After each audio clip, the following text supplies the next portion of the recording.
um pouco, né? Falar um pouco para você aqui. Ah, tá bom, fala, depois eu falo.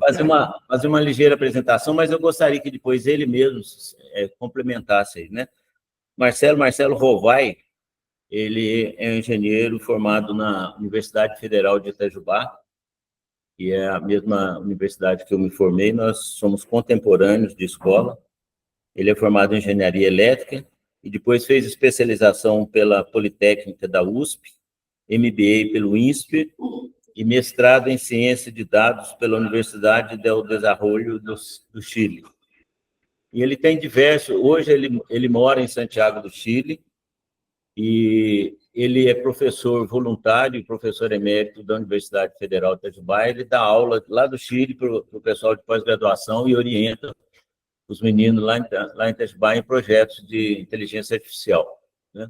E ele tem diversos materiais, né, diversos artigos escritos, é uma pessoa reconhecida internacionalmente nessa área, né? Então eu gostaria de passar a palavra dele, já agradecer, Marcelo, né, pela sua disposição, e falar o seguinte: a ideia dessa palestra, ela surgiu inicialmente como uma proposta para a coordenação da gente fazer essa palestra para os alunos. E aí se desdobrou da gente fazer essa palestra para os professores e nós aqui filtrarmos esse assunto para dentro do que ele falar, a gente ver o que realmente vai ser de interesse para os alunos, porque às vezes fica uma coisa muito técnica, às vezes uma coisa muito assim, e a gente sabe os nossos meninos aí como é que, né, para dispersar como é que é. Então, a gente quer depois, num segundo momento, trazer essa palestra para os meninos, mas a gente quer, então, que vocês ajudem a gente a filtrar esse assunto para depois falar para ele, ó, esse ponto, né, vai ficar mais atrativo para os alunos, né? Então, vocês aproveitarem e nos ajudarem também a fazer essa seleção para depois a gente preparar uma palestra para os alunos, ok? Então, Marcelo, mais uma vez que agradeço aí a sua disponibilidade, a sua boa vontade, e a palavra está com você.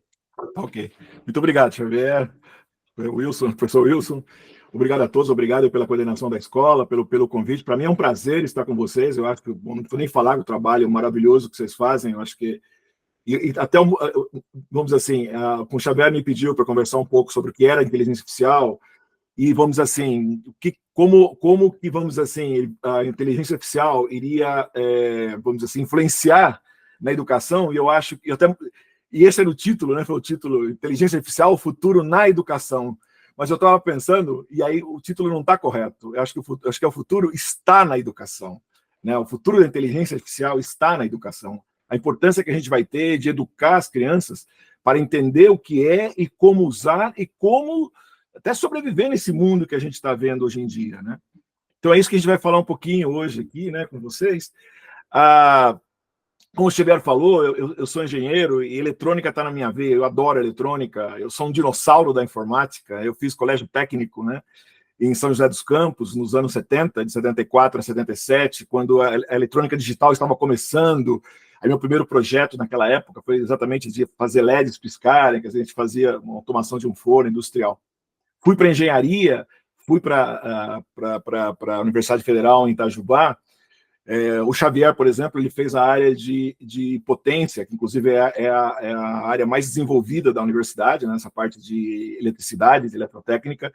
E eu acabei optando por fazer uma área que era extremamente nova. Eu fui a segunda, a turma que entrou junto com o Wilson Xavier foi a primeira e eu fui a segunda de eletrônica. Então foi quando a Universidade Federal de Itajubá começou a ter um curso específico de eletrônica. Então era uma ênfase em eletrônica, porque os microprocessadores estavam aparecendo. Então eu tive a oportunidade de pegar essa onda de conhecer os microprocessadores, que eram, como dizer assim, como os computadores estavam sendo criados ali.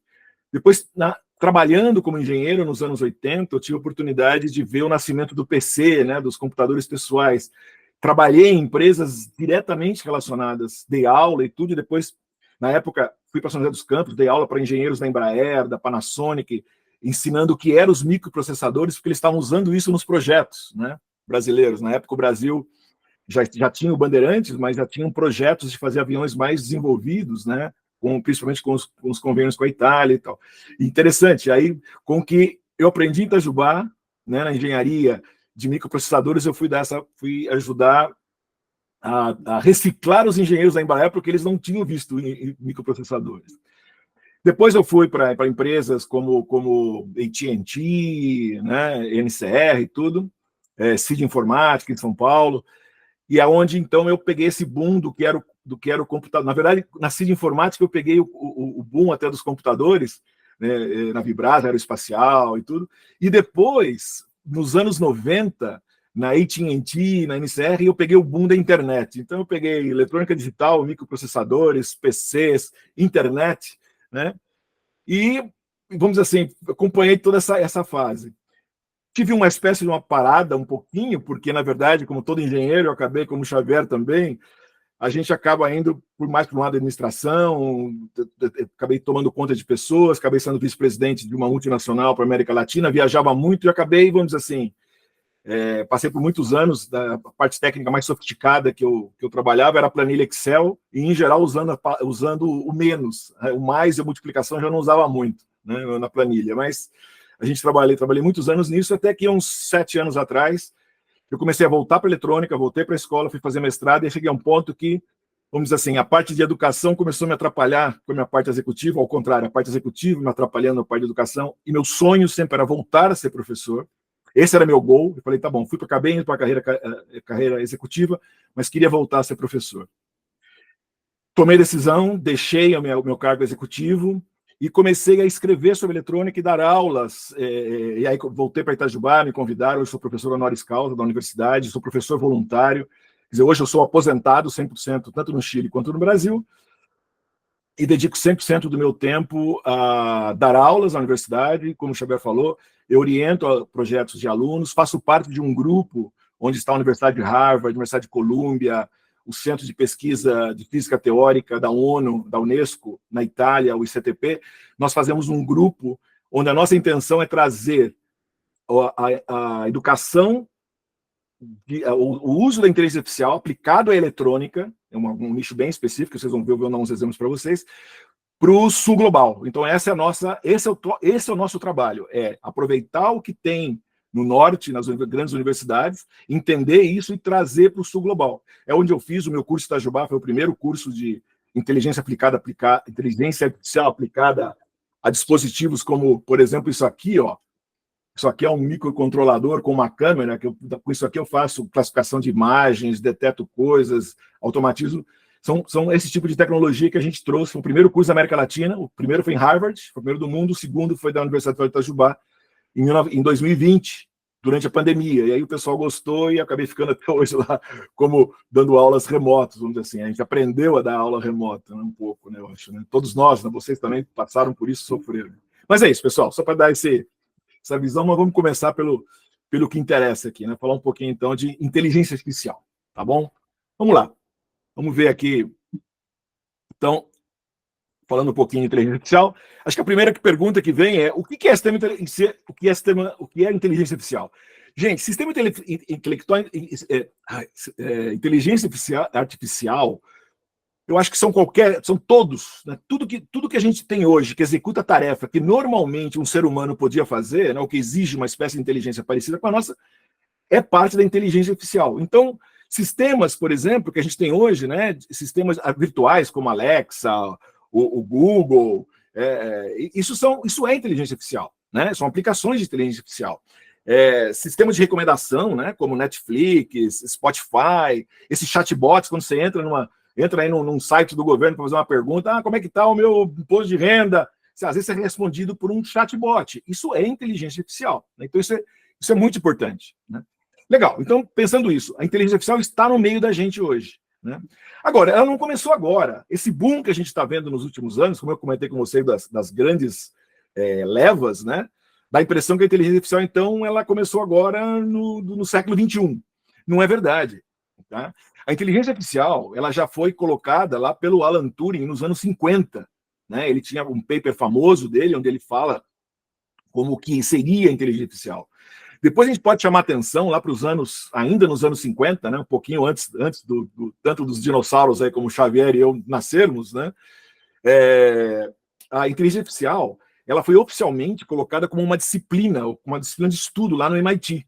né? Teve essa ilustração feita por inteligência artificial, mostra uma reconstrução aqui da primeira conferência sobre IA que aconteceu em Dortmund em 1956. E nela estavam esses caras aqui, ó, o John McCarthy, Melvin Minsky, Nate Rochester, Claude Shannon. Claude Shannon era um cara que já estava usando neurônios artificiais, num teste de rato artificial para encontrar caminho num labirinto, lá no início dos anos 50, né? E depois o John e o Marvin, eles juntos, então aqui em 56, montaram o primeiro laboratório de inteligência artificial em MIT. E dali começaram os estudos. E aí foram vários descobertos, a coisa foi andando, né? Teve coisas muito importantes durante esse tempo. Mas é importante, a inteligência artificial, ela passou por altos e baixos. Os baixos a gente conhece por inverno da inteligência artificial. Porque o pessoal fazia o desenvolvimento, que legal, vamos aplicar. Mas não existia ainda condições técnicas, não existiam computadores para implementar aquilo. Então, a coisa meio diluía. Aí a gente chama atenção, por exemplo, já no final dos anos 90, depois do primeiro inverno aqui, né, depois teve um segundo inverno também, pode dizer, mas, por exemplo, quando foi muito famoso, né, a IBM montou um grande computador, usou técnicas de aprendizado de máquina ali, para que o computador da IBM, o Deep Blue, ganhasse do Kasparov em xadrez. Foi, na época, um hito, porque era a primeira vez que uma máquina conseguia ganhar de uma pessoa num jogo tão estratégico quanto xadrez. Hoje, até isso é visto como algo não tão complexo como se pensava na época. Porque depois, por exemplo, nos anos, já para cá, nos anos 2000, a Google, a inteligência artificial da Google ganhou o jogo Go, que é um jogo de estratégia chinês, que é muito mais complexo, porque ele é intuitivo. Aparentemente ele é mais simples que o xadrez, mas na verdade ele é intuitivo. Então, inclusive, essas inteligências artificiais conseguiram ganhar. Então a coisa foi evoluindo. E hoje, na verdade, o que a gente tem, né, o foco hoje, quando a gente fala de inteligência artificial, a gente está falando do quê? Dos deep learning, ou aprendizado profundo, eu vou falar um pouquinho rapidamente do que é, e os assistentes inteligentes, né? O ChatGPT, muitos de vocês já entraram lá, já tiveram oportunidade, que é algo que aconteceu agora, menos de 2 anos atrás, né? Menos de 2 anos atrás, isso explodiu no mundo, que são esses assistentes inteligentes, né? Os chatbots da vida, que eu vou comentar aqui. Então, daqui, é importante a gente ter que a inteligência artificial é algo que não é novo, ela vem lá de já há mais de 70 anos que se estuda isso, mas foram vários pedacinhos matemáticos, principalmente, que foram juntados no século XXI agora, principalmente nessa última década, entre 2010 e 2020, onde a gente teve o grande boom da coisa, porque juntou um monte de coisa, né? Juntou o desenvolvimento matemático com o desenvolvimento dos grandes computadores, os chips ficaram, tanto que eu comentei, quer dizer, hoje eu consigo ter isso aqui é um computador completo, né? Que funciona, eu consigo rodar planilha Excel, Word, fazer inteligência artificial aqui, navegar na internet, fazer tudo que você faz no teu PC, eu faço com isso aqui, que custa $22, né? E isso é graças à CPU que está aqui dentro, que é uma integração altíssima, eu consigo fazer muito processamento aqui dentro. Então, esse desenvolvimento da tecnologia, né, e barateamento também, né? Só custa 20 e pouco, R$100 isso aqui. Quer dizer, então a gente consegue fazer isso, né? Bom, mas aí sempre vem essa coisa, né? Mas então a inteligência artificial vai dominar o mundo, que situação é essa? É preciso definir uma coisa bem clara com vocês. Como todo mundo está falando em inteligência artificial, a gente tem dois pontos importantes. A gente tem, deixa eu pôr aqui a gente tem aqui, a inteligência artificial pode ser dividida entre inteligência artificial fraca ou stretch, quer dizer, o que é essa inteligência artificial estreita ou fraca? É basicamente tudo que a gente está usando hoje em dia, tudo que vocês verem são inteligências artificiais que fazem tarefas específicas, como, por exemplo, o Google Tradutor. Todo mundo daí entra na internet, quero traduzir do espanhol para o português, do português para o inglês, do inglês para o português. Então entra lá, põe o texto, ele traduz maravilhosamente, super bem. Isso é uma tarefa específica da inteligência artificial, usa técnicas de inteligência artificial, mas é uma coisa muito específica, né? E isso tá tudo aí, né? Você, quando vai tirar uma foto da tua câmera e a câmera marca a pessoa, já encontra o rosto da pessoa no teu telefone, quando o teu telefone abre, quando você olha para ele, ou quando você põe o dedo. Tudo isso são técnicas de machine learning, inteligência artificial, né? Mas cada um são tarefas específicas. Uma é para classificar uma imagem, outra é para detectar um objeto, é para mim detectar um som, etc. Né? E eu tenho o que a gente chama de IA forte ou AGI, né? Artificial General Intelligence, inteligência artificial geral. Isso é teórico ainda, isso é muito importante, isso é uma coisa teórica, né? Alguns dizem que pode acontecer, por exemplo, no final desta década, quer dizer, nos próximos 5 a 10 anos, né? E outros, na verdade, outros pesquisadores importantes de Stanford e todo dizem que pode ser, é muito provável que não aconteça neste século. Ou seja, é algo que nós vamos ver acontecer, se acontecer. Né? Eu acho que vai acontecer. Né? Não os Terminator da vida, mas que eu digo assim, o que eles chamam de inteligência geral, né, pode acontecer sim, mas eu acho que vai acontecer mais para o final do século, né, daqui a 20 anos. Nós vamos ver pedacinhos acontecendo, mas uma coisa que a gente imagina nos filmes de ficção científica, um robô 100% autônomo, e mais do que isso, robôs trabalhando coletivamente, tomando decisões sozinhas, né? Vai depender de nós, da construção nossa, do controle nosso, mas é algo que poderá acontecer, né? Mas vai acontecer daqui, muito provavelmente, entre 10 e 50 anos, eu acho, mais ou menos aí, né? Para vocês terem uma ideia, a OpenAI, que é a maior empresa de inteligência artificial hoje, que desenvolveu o ChatGPT, GPT-4, essa coisa toda, ela define 5 passos para chegar nessa inteligência artificial, nessa forte aqui, IA forte aqui, né? Vamos dizer que eu relacionei com os robôs trabalhando juntos, né? Esses 5 pontos que vai desde eles chamam de IA conversacional, né? Que, vamos dizer assim, é algo semelhante a como os humanos se interagem entre si, que é o que está acontecendo hoje. Quando você entra no ChatGPT, você pergunta, por favor, qual a capital do Brasil? Ele vai responder, a capital do Brasil é Brasília. Ele não vai falar Buenos Aires, inclusive, ele vai falar a capital é Brasília. Mas você pergunta e cada um pergunta de um jeito. Por favor, qual a capital do Brasil? Você sabe qual a capital do Brasil? Puxa vida, eu não sei qual a capital do Brasil. Não importa como você vai escrever, né, num ChatGPT da vida, ele vai te responder, ele vai entender a linguagem humana, né? E ele vai te responder como se fosse um humano. Nós estamos nesta fase.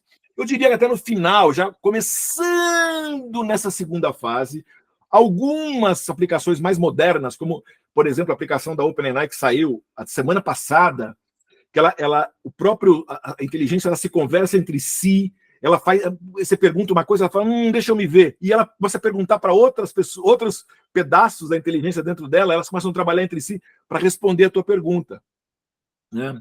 Então isso já ela começa, a gente chama, ela vai começar a raciocinar, vamos dizer assim, fazendo um pequeno paralelo. Então a gente está começando a entrar aqui.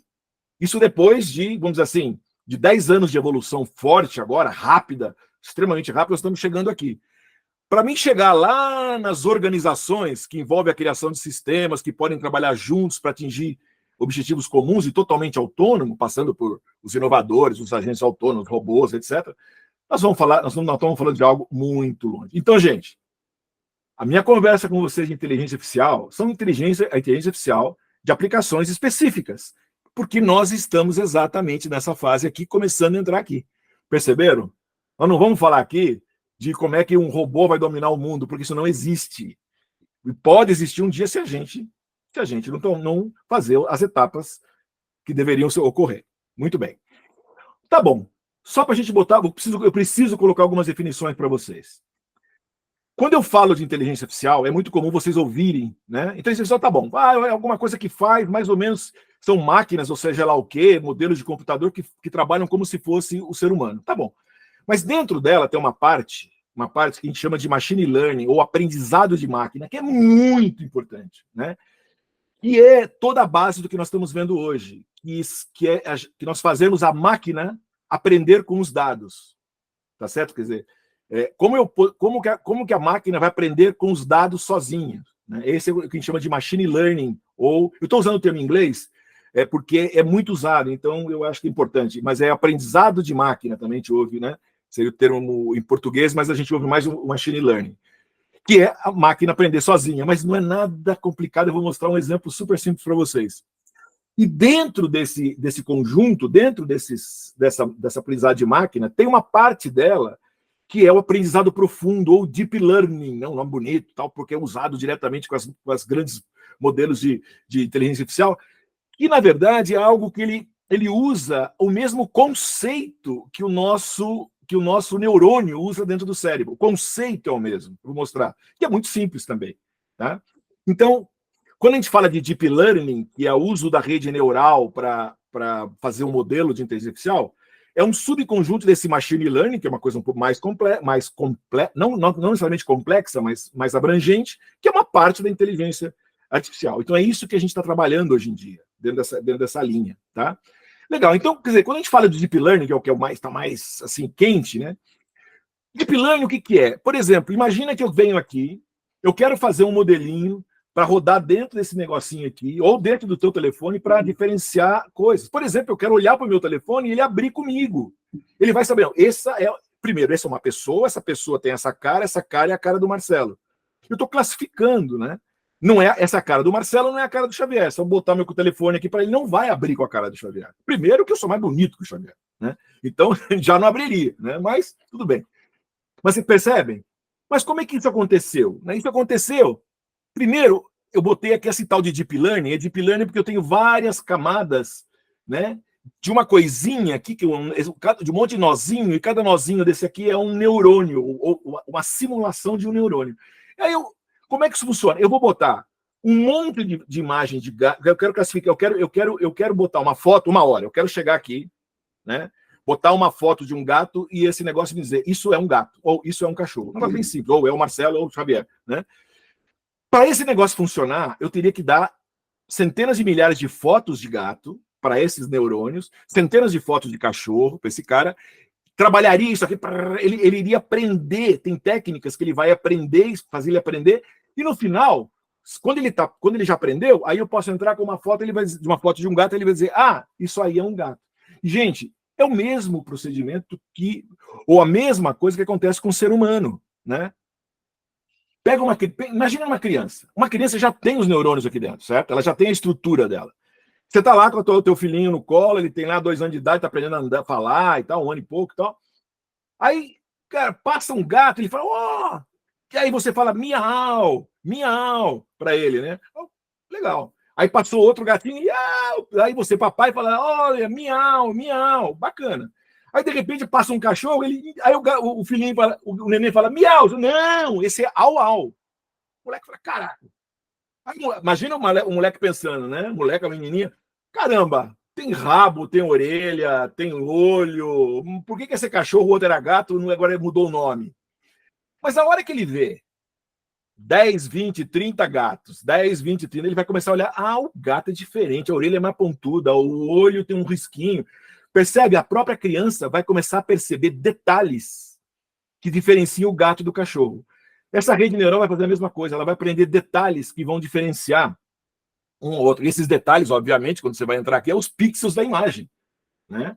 Que é os pixels da imagem que eu estou chegando aqui, vai entrar no meu olho e vai para o cérebro e funciona mais ou menos igual. Tá vendo? Então, esse é o processo. Bacana. Mas, como eu falei, a base estão nesses pontinhos aqui, que são os neurônios, né? Que são os nós ou neurônios. Então, se eu ver aqui, se eu olhar um neurônio, aqui é um neurônio biológico, os professores de biologia aí, né, da escola conhecem bem, né? Talvez a gente aqui, né? Eu, que sempre fui professor de matemática há muitos anos, né? No Objetivo e no Ângulo, nos cursinhos, eu não conhecia muito isso aqui, me lembro de ter aprendido, mas né, não sei muito detalhe, mas o que é um neurônio, né? O neurônio é uma célula, né, uma das células mais importantes que a gente tem no corpo, né, que tem muito aqui no cérebro e muito também lá no intestino, né, temos muito dessas células. Elas têm os dendritos aqui que têm as entradas, né, elas recebem sinais elétricos que são transmitidos aqui, né, no axon, né, que é o corpo, e vai para os terminais de saída. Então eles se conectam. Um neurônio conecta com outro neurônio, tá certo? Se você pensar que esse neurônio, essas entradas são entradas elétricas, né? Eu tenho então, imagina que isso aqui é um neurônio. eu tenho entradas elétricas que estão entrando aqui, né? Ó, entra aqui, entra aqui, entra aqui. E a saída, eu tenho as saídas aqui. Gente, na verdade, eu posso fazer um modelo matemático desse troço, né? Que é eu pegar, bom, como é que eu vou fazer um modelo matemático que eu entro aqui? Eu vou entrar x1, x2, xn, aqui são essas entradas. Eu vou entrar, são valores, poderia ser o sinal elétrico aqui, a intensidade do sinal elétrico. Eu vou definir pesos aqui, porque se o sinal elétrico que vem de um neurônio é mais importante que o do outro, basta eu colocar um peso aqui. Ó, esse aqui vale 10, esse aqui vale 1, porque é menos importante, e assim por diante. Quer dizer, isso aí o próprio cérebro se encarrega de descobrir, e essa parte mais importante. Quer dizer, qual o valor desses... Porque aqui é um sinal que entra, um sinal elétrico, então eu não tenho controle disso, está entrando aqui. Então, esse neurônio, a parte mais importante dele, que vai estar aqui, é saber qual é, vamos dizer assim, a entrada mais importante, tá certo? Então, eu estou visualizando alguma coisa, estou recebendo um monte de estímulo, aquele sinal que vem lá do olho é o mais importante. Então, esse é o grande lance. O cérebro foi todo... Quando você, a tua vida inteira, você está trabalhando e aprendendo, você está trabalhando, na verdade, é construindo esses pesos que vão me dizer qual é a entrada mais importante desse neurônio. Tá certo? E aí esse conjunto vai para a saída. Então tá bom. Então eu pego aqui x1 vezes w1 mais x2, w2 mais x3, w3, somo tudo isso aqui. Somo com bias, em geral, é um que chama um B, né, de Bzinho, um bias, é um valor que está...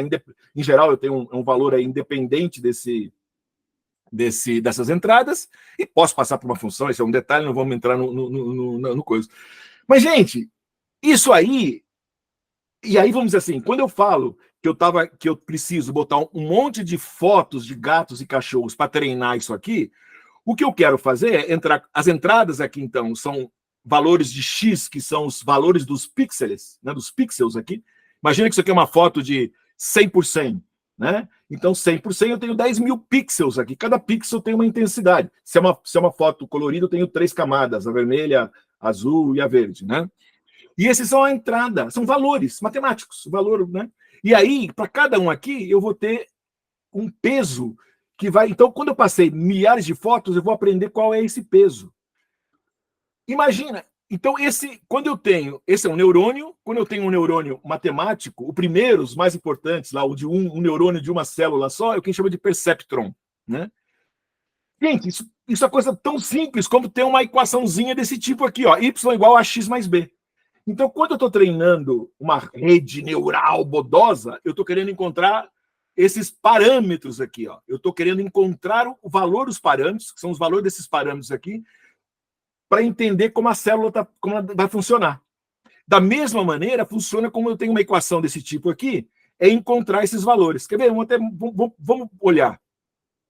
Se eu tiver numa computação normal, numa computação tradicional, né? Eu tenho aqui, ó, esse é um perceptron.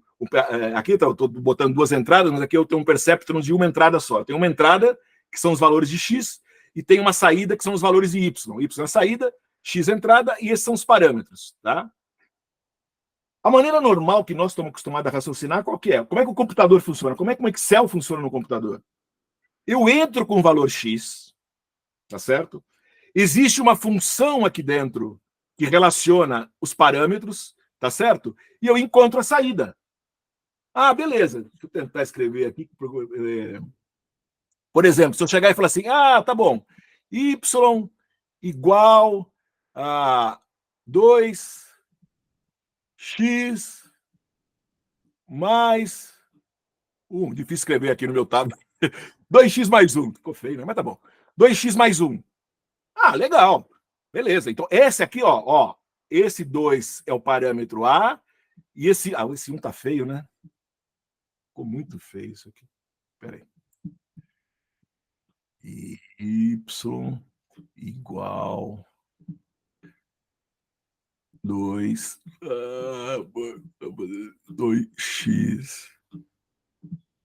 mais... Bom, tá bom. Então, esse 2 aqui seria o meu Azinho, né? E esse 1 aqui é o meu Bzinho. Então, são parâmetros, tá certo? Eu já te dei os parâmetros. Então, tá fácil. Se o x aqui é a entrada, né? Se o x é a entrada e eu pergunto qual o y, né? Então, o que eu vou ter aqui? Eu falo para você assim, olha, se o x for 0, você olha aqui e fala assim, para x igual a 0, 2 vezes 0, 0. Ah, tá bom, o y vai ser 1. Ah, legal. E se eu tiver aqui o x for 1? Ah, se o x for 1, vou ter 2, né? 2 mais 1, 3. Ah, legal. Puta, ficou ruim isso aqui, gente. Então, vamos botar 1. Vamos botar o 1 aqui, né? Vou botar 1 aqui, tá?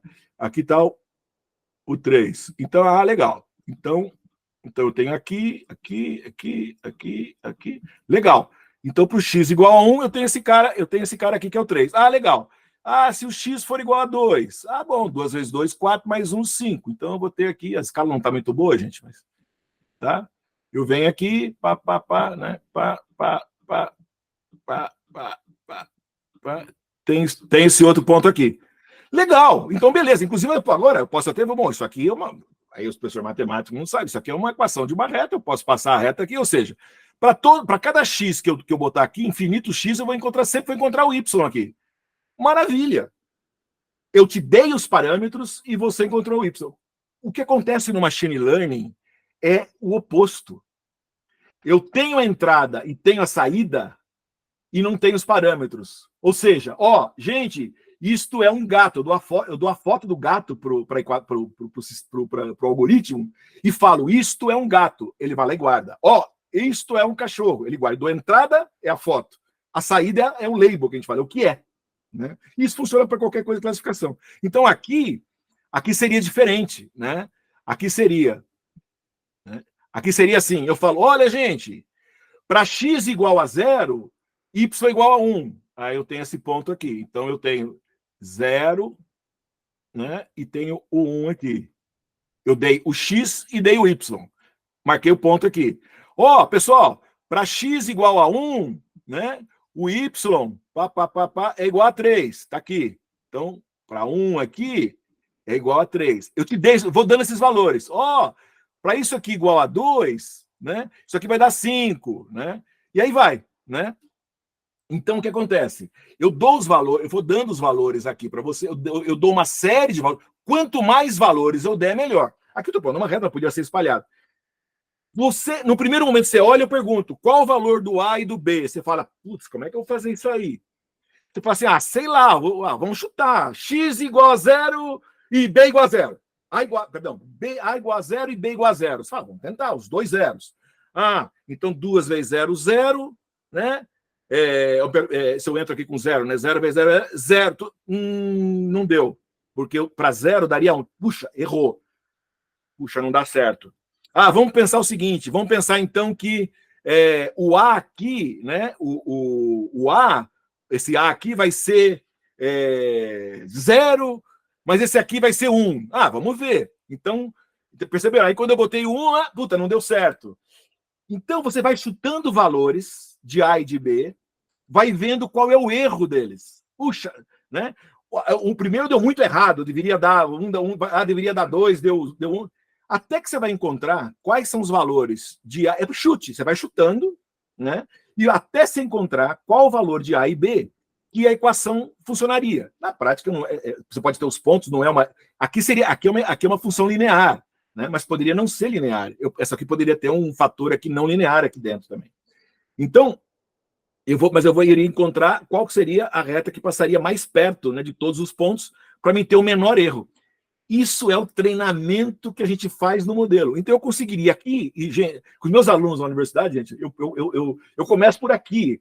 A gente faz um modelo lá, usando as mesmas ferramentas que eu faço depois para fazer classificação entre botar um robô aqui, diferenciar o robô do meu bonequinho do Parmeira, aqui, que ganhou ontem no Vasco, aí em Brasília, inclusive, não foi? Jogou aí, né? Então as mesmas ferramentas. É assim que funciona. Aqui eu estou fazendo com um neurônio. Lá eu uso 100 neurônios, uso técnicas mais complicadas que eu tenho que fazer para mim olhar, entendeu? Eu faço mais de uma camada, mas porque eu vou usar coisa sofisticada. Mas se eu estou usando uma coisa assim para achar uma reta, eu poderia dar um monte de pontos para você, por exemplo, de temperatura em Celsius, um monte de pontos em temperatura em Fahrenheit, tá certo? Vocês iriam testando até chegar numa equação que relaciona o Celsius com o Fahrenheit. Vocês fizeram um aprendizado de máquina, um modelo de inteligência artificial para converter Celsius em Fahrenheit. Perceberam? Isso é inteligência artificial, gente. A primeira vez que me caiu a ficha disso, há uns 5 anos atrás, mas isso aqui é regressão, tem um nome bonito, isso aqui chama regressão. Eu aprendi na universidade. A regressão é um modelo, é um algoritmo, a regressão é um algoritmo de machine learning, de aprendizado de máquina, tá certo? Para você encontrar os parâmetros que vão fazer a reta ficar o melhor possível dentro de um conjunto de pontos. Isso é regressão, é um modelo de inteligência artificial, é um modelo de machine learning que funciona supervisionado de regressão. Pra você ter uma ideia de ponto que está. É claro, aqui eu tenho, então, gente, ó, eu tenho esse cara aqui, que é o modelo mais simples possível, que é o Perceptron. É um neurônio que tem as entradas, somatória, aquela coisa toda. Esse é um modelo. Conforme eu vou juntando esses caras e deixando ele mais complicado, o que vai acontecer? Eu tenho estruturas mais complicadas. Por exemplo, aqui eu tenho o que a gente chama de Deep Forward e tal, que eu tenho várias camadas. Imagine que eu tenho aquela que eu mostrei do gato e cachorro. Eu tenho várias camadas lá. Por exemplo, isso é utilizado hoje, eu consigo fazer análise de vibrações sofisticadas. Eu consigo colocar acelerômetros, né, em dispositivos, em máquinas, e descobrir como é que está o funcionamento, se está funcionando bem, se está funcionando errado, etc. Eu vou mostrar uns exemplos para vocês. Aí eu tenho outros modelos que a gente chama de modelos convolucionais, né, que, na verdade, o que eu faço? Funciona mais ou menos como o olho humano.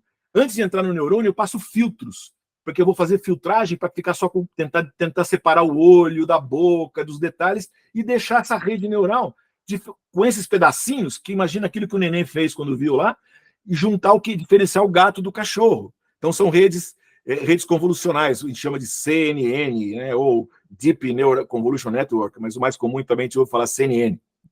Eu tenho aqui as redes recursivas. Gente, eu vou dar um exemplo hoje, que era uma coisa super inovadora há 7 anos atrás, mais ou menos em 2015, antes do boom, que era essas redes, o GRU ou RNN, que era extremamente utilizado para gerar texto. Eu conseguia gerar texto. Aqui eu classificava imagem, aqui eu gerava texto, ou classificava texto, trabalhar com palavras, né? Isso aqui nós estamos falando disso aqui, isso aqui foi, isso é interessante em termos de tempo. Isso começou a ser estudado, lá que eu falei para vocês, nos anos 50, mais precisamente 56, no MIT e tal. Isso aqui, gente, em 2012, essas redes já foram estudadas antes, mas em 2012, com o advento das GPUs, que são unidades gráficas, que inclusive começou nos computadores aí de joguinho e tudo, né, para fazer estação para desenhar, que esses caras, se é uma estação gráfica, ela trabalha com pixels da tela. Pixels são matrizes, né? É uma matriz. E rede neural, no fundo, são matrizes. E eu tenho que trabalhar com matriz, multiplicar, somar matrizes, etc., né? E os caras, então, pegaram os sistemas, uma rede neural convolucional, desenvolveram isso usando GPUs para fazer e ganharam um concurso da Google que tinha naquela época para classificar imagens de 1000 classes diferentes, diferenciar gato de cachorro, de avião, de papagaio, etc., né? Com 70.000 imagens, com mais ou menos 72% de acerto, quer dizer, ou seja, de cada 100 imagens acertava 70, de cada 10 imagens acertavam 7, mas bacana, eu tinha 1000 possibilidades diferentes, eu conseguia acertar 7 em 10. Hoje, essa mesma coisa a gente faz com isso aqui eu consigo acertar 9 em 10, 9,5 em 10. Não em 1000 imagens, mas em 5, 6, do que às vezes que eu estou... Gato e cachorro, com certeza eu chego, entendeu? Beleza, então, isso aqui foi em 2012, tá? Lá para, então, 2012 aqui. Lá para 2015, mais ou menos, gente, o pessoal começou, então, a aplicar essas redes recursivas para trabalhar com texto. Começou a ter aplicações pra caramba. Já começou a ser aplicado em tradução, em resumir coisa, em gerar texto aleatório, um monte de coisas. Isso em 2015. Nós estamos falando de menos de 10 anos atrás. Aí, gente, lá para 2017, 18, o pessoal começou a estudar. Eu vou deixar 17 aqui, deixar 16 só para ficar, porque já tinha, mas o pessoal começou a aplicar umas coisas que, puxa vida, começou a fazer o quê? Que a gente chama de GAN, né? São redes adversárias generativas, que começavam a gerar imagem. Começamos a ver, por exemplo, isso aqui é um homem um rosto de uma pessoa que não existe. ela foi gerada totalmente pelo computador, é uma fake face. Só que aí, recentemente, o pessoal começou a usar isso aí para gerar imagens fake, né? E esse era uma rede, então, especializada, eles viram como montar os neurôniozinhos simples, mas de maneira mais, pega esse aqui, volta, ele pega a saída, põe na entrada, equações matemáticas, né? Pensa sempre naquele mais pequenininho. Só que eu fui aumentando isso aí. Com um volume de computação muito grande, porque tem que trabalhar muito para ele fazer funcionar, eu começo a gerar imagens. Gente, vamos dizer assim, vou pôr 2020 aqui, vai. 2020, na verdade não, perdão. Na verdade antes, em 2017 apareceu um modelo que chamava Transformer, que era baseado numa coisa que chamava redes de atenção, que pegavam isso que tinha se desenvolvido aqui e aumentava pra caramba como essa coisa funcionava, né? E aí, isso aí então chegou já nos 2020 aos modelos aos modelos de linguagem, que a gente chama os grandes modelos de linguagem, né? LLMs, Large Language Models, grandes modelos de linguagem, que aplicavam esse cara que chamava Transformer. Eu vou entrar mais a fundo depois nisso aí, né? E isso aí, então, começou a dar um boom. Até que em 1922, agora, menos de 2 anos atrás, o mundo conheceu o ChatGPT. E o mundo é outro depois do ChatGPT, tá certo? Mas vocês viram que é uma evolução de coisas e tudo sai disso aqui. Tudo sai de um neurônio, de uma equação de primeiro grau aqui, vamos dizer assim, desse exemplo. Eu só estou fazendo o quê? Deixando a coisa mais sofisticada. Legal. Então, moçada, pessoal, hoje, baseado nisso, em modelos específicos, eu tenho aplicações em todas as áreas. Eu tenho aplicação na área médica. Hoje eu consigo fazer diagnósticos, eu consigo olhar uma chapa do pulmão e saber se tinha Covid ou não. Eu fiz projetos disso na época da pandemia. A gente consegue saber como é que está funcionando o coração de uma pessoa, se tem fibrilação atrial ou não. São projetos que a gente fez. Vou mostrar vários projetos que nós fizemos na universidade com alunos, tá? Quero mostrar a maioria dos exemplos que eu vou dar para vocês. Porque os comuns vocês conhecem aí, né? Tudo usa esses modelos específicos aí, praticamente tudo, né? Mas na indústria, gente, os robôs que você usa na fábrica, hoje eles têm modelos de inteligência artificial para encontrar o melhor caminho para ele chegar de um ponto a outro ponto, detecção de anomalias, se uma máquina está funcionando bem ou não, manutenção preventiva ou preditiva, né? Que a gente faz hoje é muito importante. Eu olho uma máquina funcionando, olho todos os parâmetros de uma máquina e faço uma manutenção preditiva. Vou prever quando essa máquina vai quebrar. Opa! Do jeito que está acontecendo aqui, daqui a uma semana essa máquina quebra. Eu vou lá, aviso o pessoal de manutenção posso fazer isso totalmente automático usando modelos de inteligência artificial ou modelos de machine learning, né? Vamos dizer, quando eu estou falando de inteligência artificial, estou falando, na verdade, de machine learning, ou mais especificamente alguns de deep learning. Agricultura. Hoje eu uso drones, né, que pegam a imagem uma plantação e sei se eu estou plantando milho ou se eu estou plantando trigo, se eu tenho doença naquela plantação ou não tenho doença naquela plantação. Né? Isso é muito importante. Eu uso drones com imagens classificando. São modelos de inteligência artificial dentro do drone. Né? O controle do drone, eu posso usar modelos de inteligência artificial para controlar ele automaticamente, para ele não bater nas coisas e tudo, também com modelos. Né? E, de novo, muitas das coisas eu consigo fazer com computação tradicional. Mas o que é computação tradicional? Aquilo que eu falei lá atrás, lembra? Do número. Lá. Eu teria que entrar com todos os dados, eu já estou com a equação pronta e entro com os dados e ele me dá saída. Um carro automático numa computação antiga, numa computação sem ser inteligência artificial, o que eu fazia? Eu tinha que fazer um equacionamento num carro super sofisticado para que se uma pessoa pisa no freio e não sei o que lá, passa uma pessoa na frente, eu deteto na câmera, eu tenho que equacionar tudo isso, botar num circuito, uma coisa complicada. A inteligência artificial é diferente. Né? Eu vou lá, eu pego uma pessoa dirigindo um carro, uma pessoa passa na frente, eu pego informação, passou no frente, a pessoa pisou no freio. Depois de eu pegar 10 mil pessoas, 10 mil carros, que pessoas passaram na frente e pisou, e eu vou guardando as informações, entrada e saída. Passou a pessoa, pisou no freio, passou a pessoa, pisou no freio, eu consigo montar uma equação matemática sozinha, quer dizer, os parâmetros foram descobertos automaticamente, e a hora que uma pessoa passar na frente, o carro freia automaticamente, não precisa a pessoa parar. Ele aprendeu com um monte de informação. Essa é a filosofia, né? E por exemplo, hoje eu uso eu faço monitoramento, manejo esse manejo. É bom, é português também, né? Mas eu confundo, gente. Por exemplo, é muito comum, hoje eu pego um acelerômetro, penduro no gado, pego o gado, penduro aqui e o gado vai andando, e eu consigo ver, por exemplo, ele está andando. Então eu consigo, depois de eu pegar um monte de informação, aquilo está andando, o gado está parado, né? O boi está baixado, está dormindo, o boi está comendo. Aí, depois que eu treinei isso, eu penduro um negócio muito simplesinho, pequenininho, como esse aqui, né? Ele transmite informação o tempo todo. Hoje eu pego no telefone e eu consigo saber cada um dos bois da fazenda, se eles estão andando, se eles estão comendo, então ele consigo saber se de repente ele devia estar comendo, ele está dormindo, pode ser que ele está doente, é o que gera alarmes, perceberam? Aí isso sai fora do normal, é uma anomalia. Então, a agricultura hoje usa muito isso, né? Controle específico de doenças. Tem projetos que a gente fez, e vou mostrar aqui rapidinho, que eu consigo saber, olhar uma folha de café, por exemplo, e saber se tem uma doença no café ou não, né? Eu faço isso com modelos específicos de inteligência artificial, tá certo? Na educação, né? Que é a área de vocês, plataforma de aprendizado personalizada. Se você vai na Khan Academia, por exemplo, Khan Academy, muitos de vocês já devem conhecer na internet, tem vários projetos, ele consegue hoje gerar conteúdos específicos para o aluno, e tem chatbots lá específicos que ajudam a levar o aluno ao aprendizado, por exemplo, sem dar resposta, né? Sem entrar no curso, fosse o Google. Qual que é a resposta dessa equação? Não, eu vou lá, o que você deve fazer? Primeiro você divide, você multiplica. Quer dizer, eu consigo fazer isso de maneira... Eu uso o inteligência artificial para ajudar o aluno a caminhar. Então, são exemplos de aprendizado. Beleza. Bom, pessoal, tá vendo? Eu falo demais, né? Mas estamos bem? Posso ir continuar, né?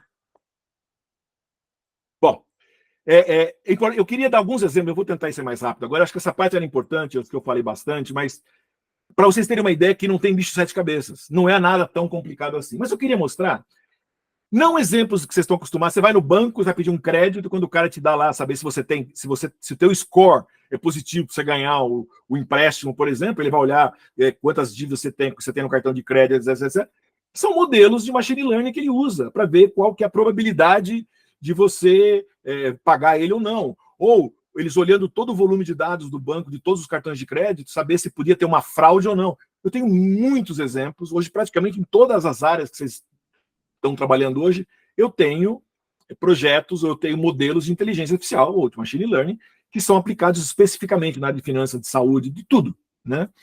Mas eu quero mostrar para vocês alguns exemplos, agora mais ligados a 3 tipos de sensores, né? Sensores de som, sensores de vibração e sensores de visão, que são aplicações que a gente usa, que a gente tem desenvolvido muito nas universidades, porque são coisas que estão assim, estão sendo aplicadas tremendamente nos últimos 5 anos, né? No nosso dia a dia, que já tá sendo usado e a gente nem percebe, né?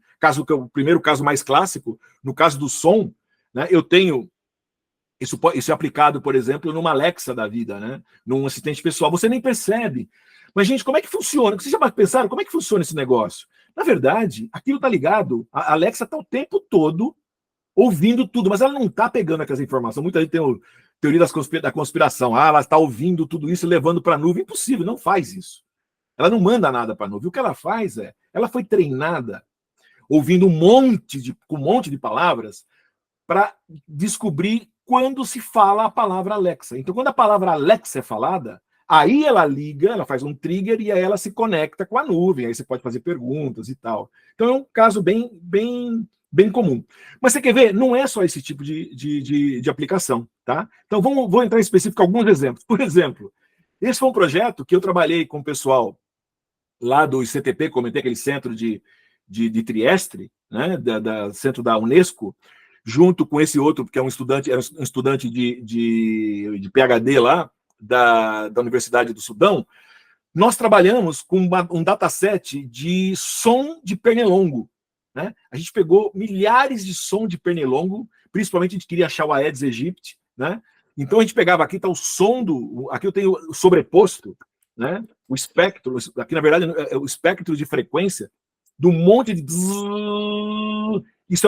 Quando a gente ouve o pernilongo, né, na nossa orelha à noite, isso daí é o batida das asas, é o som das asas do pernilongo movendo.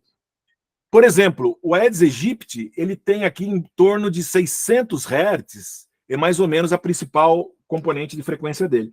Aí o que a gente fez? A gente pegou esses milhares de sons, transformamos esse negócio numa coisa que chama espectrograma, não importa tecnicamente, quer dizer, é uma imagem, isso aqui é a imagem do som. Aí eu peguei como se fosse em vez de ser um cachorro e um gato, era a imagem do som do Aedes aegypti versus um outro lá, outro mosquito. E aí a gente classificou isso daí. Então a gente fez um projeto e a gente fez classificação para descobrir o Aedes aegypti a partir do som da batida das asas. E fizemos de tal maneira a botar numa coisinha pequena dessa daqui, para você poder fazer de maneira barata, você podia botar isso, pendurar em algum lugar e descobrir que mosquitos estão ali. Tá? Por exemplo, esse é um outro projeto que meus alunos fizeram lá na universidade, aonde eles estão. Tem um grupo que chama Ex Machina na Unifei, que todo o trabalho deles é desenvolver prótese mecânica, próteses, né? Para pessoas que têm deficiência, tem uma mão, etc. Então, eles têm toda uma pesquisa nessa área. Eles fizeram o quê? Eles foram alunos, fizeram meu curso e tal, e desenvolveram aqui, usando um dispositivo eletrônico pequenininho, né? Nesse caso, um Arduino Nano 33. Eles fizeram o quê? Eles recebiam informação, por exemplo, ok, aí a mão ia lá e fazia ok, positivo, a mão fechava um positivo, dois, até eu tenho um videozinho, depois vocês olham aí. Então, assim, esse é do videozinho, na verdade, o primeiro protótipo, depois eles melhoraram, mas qual que era o lance? Eles treinaram um modelo de inteligência artificial que cabe dentro desse negocinho, que consegue ouvir o som, né? E a partir desse som que ele ouve, ele vai dar os comandos para a parte eletrônica aqui dentro, que vai mexer, vai fazer a mão mexer. Então, esse é um exemplo do uso do som. Isso aqui foi outro alunos meus, na verdade, professores, que foram fazer um curso comigo do Instituto Federal, do IFE, né? Instituto Federal de São Paulo. Então, os alunos, o que eles fizeram? Eles pegaram um teclado, né? Que você aperta, eu pego um teclado aqui, estou apertando 1, 2, 3, 4, o som para mim é igual. Quando estou apertando essas teclinhas, né? Pega a teclada da calculadora de vocês e pega. Eles pegaram, mas para a gente é o mesmo som, mas na verdade tem pequenas nuances, porque aquele é diferente, um foi mais usado que o outro, como ele foi montado. Eles pegaram um teclado, pegava a tecla 1, pegava um monte de som da tecla 1, e fizeram um modelo. Então eles fizeram um modelo aqui, extraíram as features, transformaram lá na imagem, como o caso do Pernilongo, e conseguiram fazer o quê? Você chegava com um microfone aqui perto, né? E ele recebia aquilo ali, junto no modelinho, e ele dizia tecla 1, tecla 2, tecla 3. Então eles fizeram esse era um trabalho para problema de segurança que eles queriam fazer, etc, né? Para você, que é o perigo de você. Então eles queriam tentar, na verdade, entender como funcionava para tentar depois fazer um sistema para bloquear isso daí, né? Então esse é um exemplo importante aí, tá? Vamos pegar aqui, por exemplo, vamos pegar a vibração agora, que é muito utilizado aqui, por exemplo, aqui o sensor, lá o sensor eu usei microfone, né, no som. Aqui eu estou usando um dispositivo que chama acelerômetro, é algo que consegue medir quando você acelera alguma coisa. Na verdade, imagina que é duas plaquinhas lá com peso, né? Duas plaquinhas estão aqui.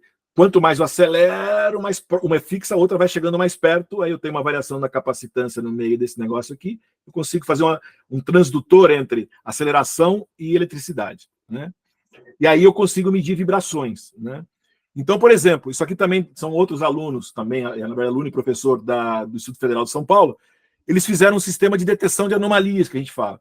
Eles pegaram um sistema aqui, uns mancais, botaram o sistema aqui, eles quebravam um rolamento. Então, eles pegavam a vibração de uma máquina normal, a máquina mapeavam tudo isso, todas as condições da máquina, com carga, sem carga, né? E quando eu tinha um rolamento quebrado, isso aí saía fora da estrutura normal. Então, isso aí gerava uma anomalia para eles. Então, eles conseguiam detectar que isso ia ter problema, né? Então, era um outro exemplo de aplicação.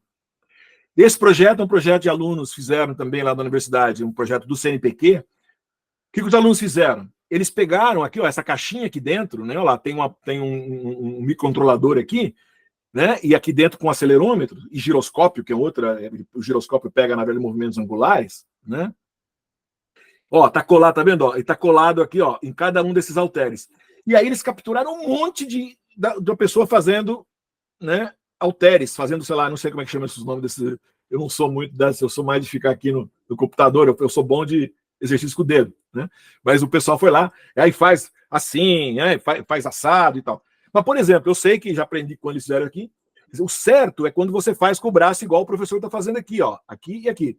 Se o braço abre, quando ele faz esse movimento para cá e para cá, se o cotovelo vier para cá, o exercício está errado, né? Isso tanto para uma academia como para fazer fisioterapia, né? Então eles treinaram, nos casos escolheram 3 exercícios, treinaram com um monte de informação, né?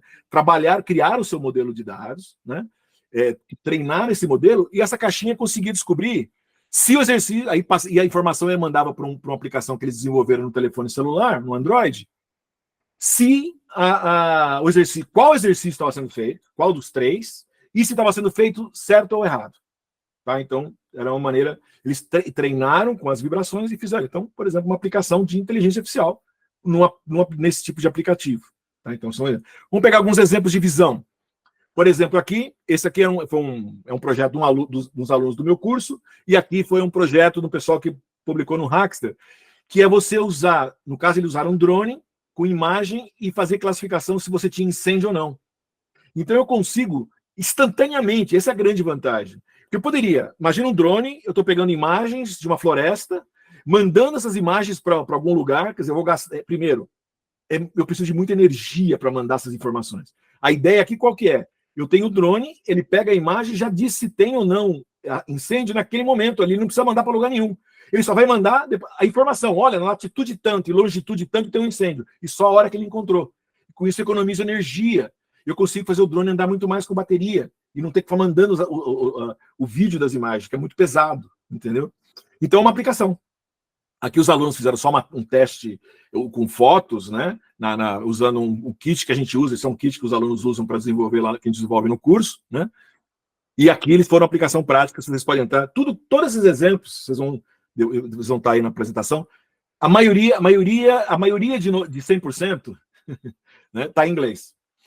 Eu diria para vocês, gente, em 5 anos ou 7 anos, é a primeira apresentação que eu passei coisa para português. Eu nunca fiz uma apresentação em português, porque para todos os meus alunos, para todo mundo, eu faço sempre em inglês, mas eu achei que primeiro, eu não tenho coragem de fazer uma apresentação aqui, o professor de português assistindo aí, então eu falei, não, tem que fazer português. Então, tive que sofrer para fazer a tradução aqui, né? Porque eu acho que é importante, claro, mas aliás, porque se eu estou fazendo uma apresentação geral, tem que ser em português. Mas se eu faço uma apresentação para alunos de engenharia, por exemplo, eu faço em inglês, porque eu acho, infelizmente, a grande maioria das informações estão em inglês. E a importância de saber inglês, pelo menos para ler. Então, é o que eu falo para os alunos, não tem jeito, não tem como fugir muito disso, tá certo? Então, o inglês é fundamental. Eu diria que é um divisor de águas também o inglês, infelizmente, tá? Mas é a vida. Não inglês por causa dos americanos, é porque é uma língua comum, né? Esse é o ponto, né? Uma língua comum que você vai encontrar no mundo, no primeiro mundo aí, vamos dizer assim, no norte, né? Onde a gente vai ter a maior das informações para a gente poder usar aqui no nosso sul, tá? Bom, esse é um exemplo de um outro aluno também, publicado em revista internacional, é um aluno meu, o João Yamashita, o que ele fez? Ele foi em fazendas de café da região de Minas Gerais, e aí ele foi lá, tirou um monte, conversando com o agricultor foi andando com ele, olha, isso aqui é ferrugem, isso aqui é broca, e aí ele ia tirando as fotos, fez um dataset de fotos de 6 doenças diferentes do café, depois ele desenvolveu o modelo, treinou o modelo, desenvolveu uma caixinha aqui, um aplicativo, que essa caixinha pequenininha, gastou R$200 para fazer esse projeto, o agricultor conseguia andar com isso daí e dizer qual era o problema, né? Então, quer dizer, é uma aplicação super legal de inteligência artificial para ajudar na lavoura. E sempre com a ideia, baixando o custo, etc. Né? Tá? Esse é um projeto que nós estamos fazendo agora na universidade. Lá estou fazendo com um aluno de mestrado lá da Unifei. Nós estamos fazendo um projeto de contagem de abelhas. Então, a gente tem uma câmera, né? A câmera está lá eu tenho esse aqui, estamos usando esse dispositivo. Isso aqui tem uma câmera acoplada, né? A câmera está até aqui, a câmera que eu estava usando aqui. Por aí está a câmera. Aí a gente tem, a câmera fica posicionada a uns 40 centímetros na frente da colmeia. A ideia é fazer não invasiva, quer dizer, fora da colmeia, não dentro da colmeia.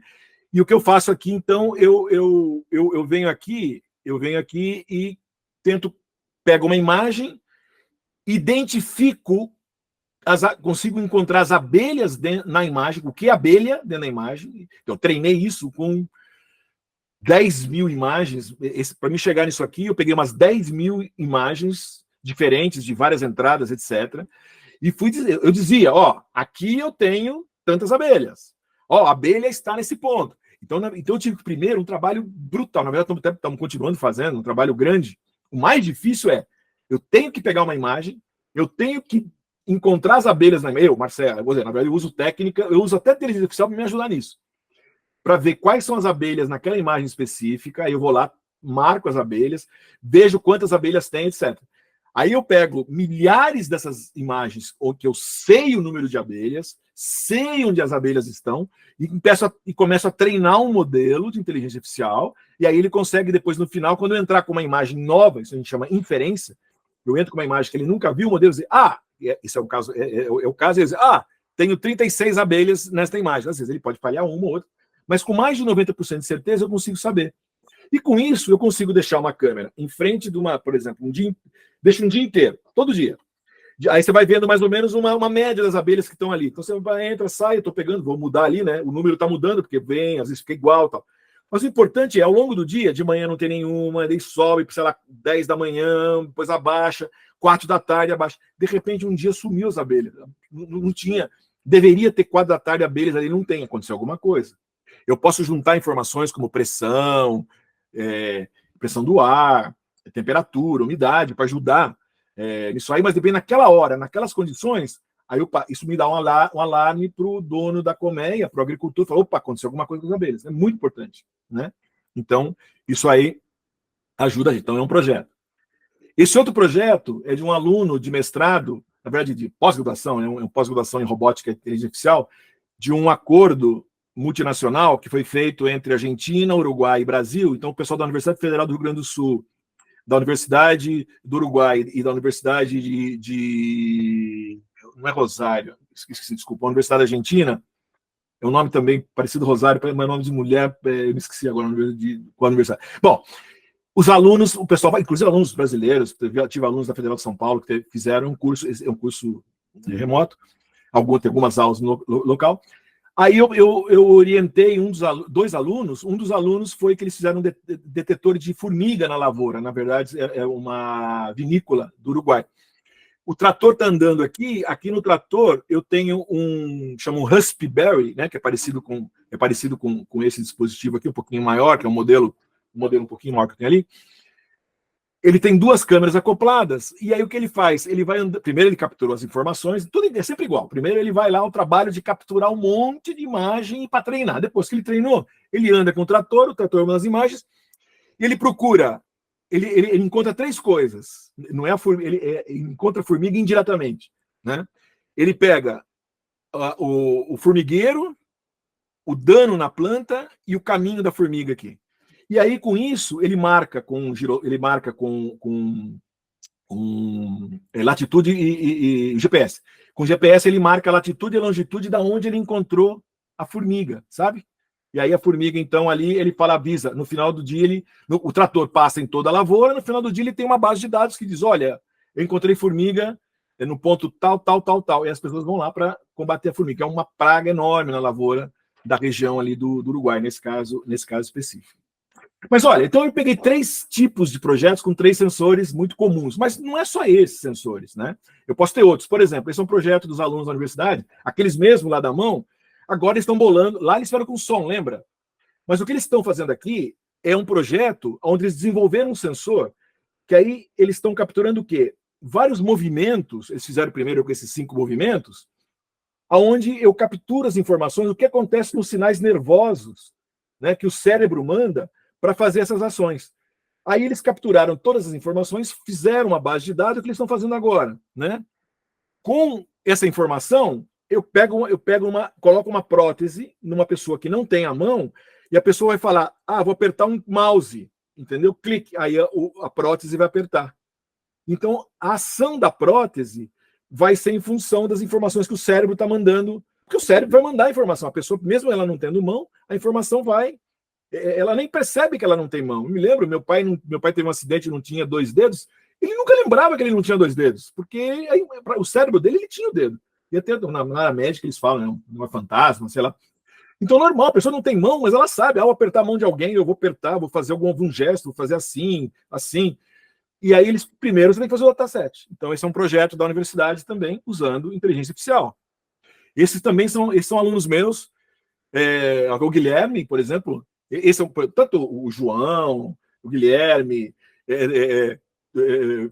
aquele outro que fez também, todos são alunos da universidade. Por coincidência, todos esses três aqui, o Guilherme, por exemplo, são estudantes, eram estudantes de colégio. O Xavier fez colégio de Estado, como eu também sou estudante, estudei toda a minha vida em colégio de Estado, estudei em Carapicuíba, em São Paulo, depois em São José dos Campos. Esse menino, por exemplo, é estudante lá do colégio de Estado, lá em Itajubá. Ele é cotista, entrou na universidade, né? Se formou em terceiro lugar na turma dele da universidade, um aluno brilhante, o Guilherme, foi meu aluno, trabalhou comigo e com o professor Zé Alberto, que é até irmão de um colega de turma do Xavier, o Dimas. Eu e o Zé Alberto, nós orientamos esse aluno, ele mais um outro aluno, né? Eram dois alunos, né? O que a gente fez aqui, né? Eles pegaram um dispositivo, né? Como esse aqui, que é a gente chama custa $2, $3 esse processador aqui, um ESP32.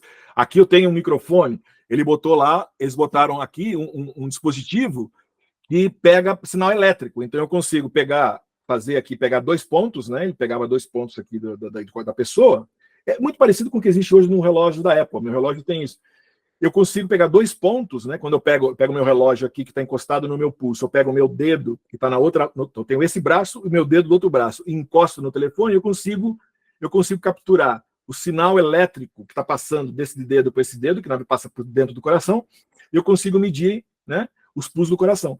E aí a gente pegou aqui um dataset alemão, a gente trabalhou com 2 datasets, um alemão e um chinês, com milhares de pessoas que tinham doenças cardíacas, pessoas normais. Então, com isso, a gente treinou o modelo para descobrir quando tinha fibrilação atrial. Aí aqui ele está testando no laboratório da universidade. A universidade tem um laboratório, igual muita escola de medicina.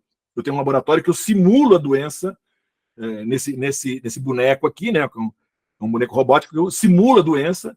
Aí nós testávamos de vários tipos diferentes dessa fibrilação atrial, e o dispositivo aqui vinha, que está o dispositivo aqui no protótipo, descobria se a pessoa tinha fibrilação atrial ou não tinha fibrilação atrial. Esse menino terminou a engenharia, foi trabalhar hoje, ele é desenvolvedor, faz 2 anos já, ele é desenvolvedor na Samsung, né? Trabalha com desenvolvimento de relógios inteligentes na Samsung, no laboratório de desenvolvimento da Samsung em Campinas, né?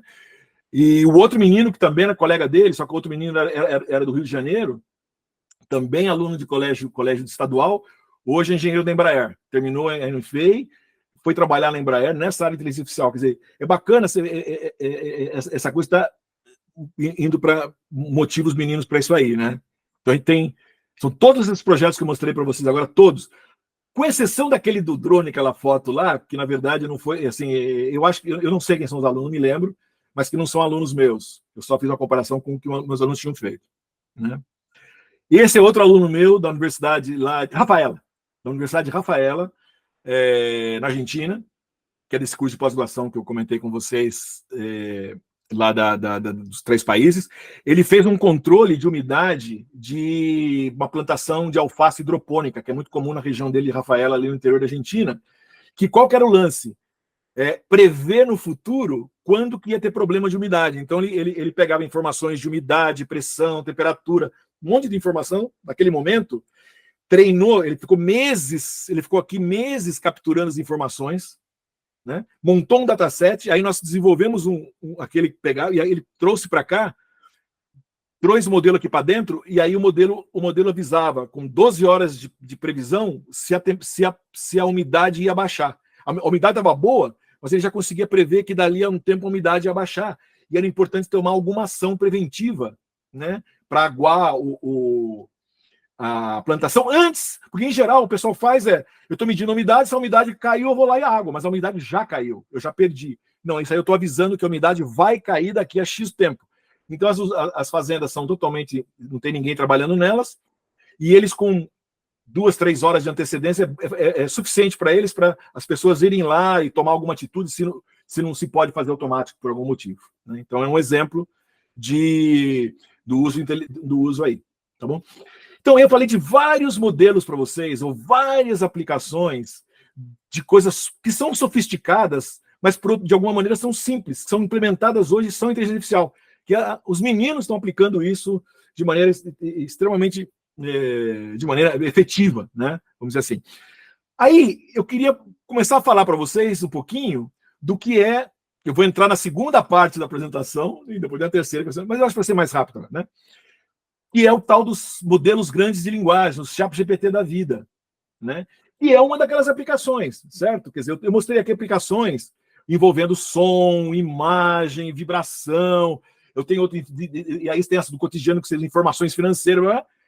Mas eu tenho uma aplicação específica da inteligência artificial que é trabalhar com palavras, para trabalhar com escrita, com letras, e isso mudou, criou toda uma coisa nova.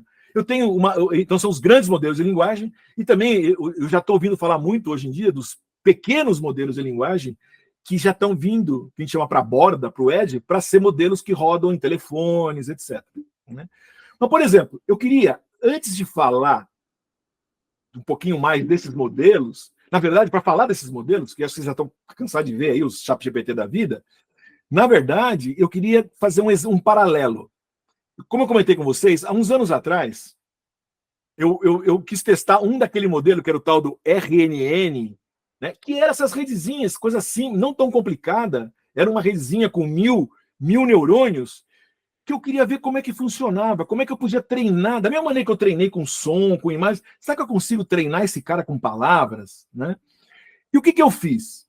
Eu peguei 7 livros do Machado de Assis e fui treinar essa rede, tá certo? Que ela tem lá 4 milhões de parâmetros. Eu vou entrar um pouquinho mais em detalhe, porque eu acho que eu quero dar esse exemplo para vocês. Mas o que eu fiz? Eu treinei essa rede, né? E aí, essa rede, como esse que eu falei, eu chamei ela de Machado Bot, né? Eu tenho um bonequinho, né, que é esse robozinho aqui, que há já uns 6, 7 anos, eu uso ele eu tenho um blog, é o mjrobot.org, onde eu faço comecei com projetos para criançada, né? Por exemplo, projetos simples de robótica, desde acender um LED, a mover um negócio, fazer um braço robótico. Porque esse foi onde eu decidi que eu queria começar a fazer projetos para ajudar a criançada. E aí eu criei um robozinho, e está lá o robozinho até hoje.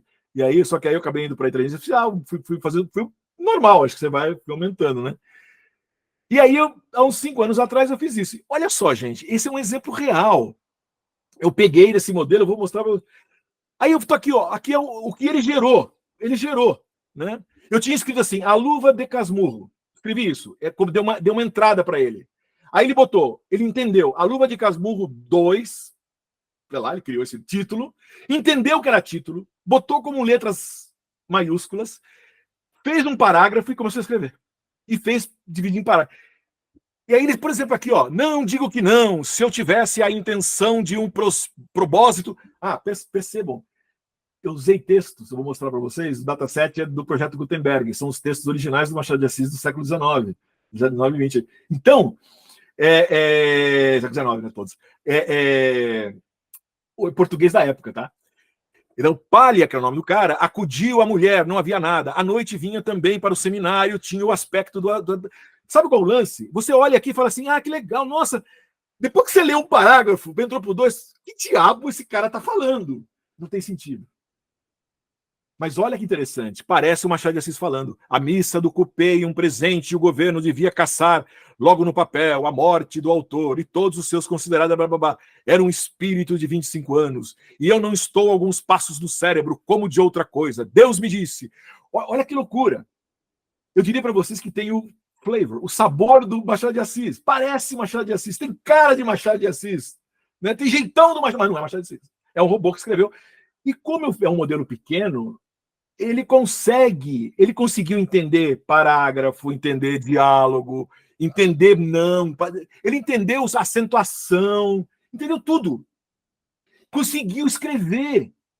Mas óbvio que ele não consegue criar coerência, coisa que hoje vocês veem que esses os modelos têm, que eu vou mostrar as diferenças. Então esse era o Machado Bot. Quer ver? Então eu queria entrar um pouquinho nesse projeto aqui. Então o que é o Machado Bot? Então ele era um projeto, né, que foi treinado com os livros cometidos do Machado de Assis. Peguei vários livros dele para fazer um treinamento, tá? A primeira coisa, como qualquer modelo de machine learning, é você treinar dados. O que eu fiz? Eu fui no projeto Gutenberg, tá? Fui lá no projeto Gutenberg. Deixa eu ver se eu tenho um projeto Gutenberg aqui.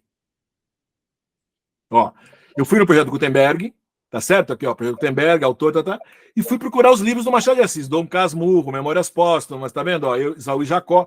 E fui lá e fiz o download desses livros, tá?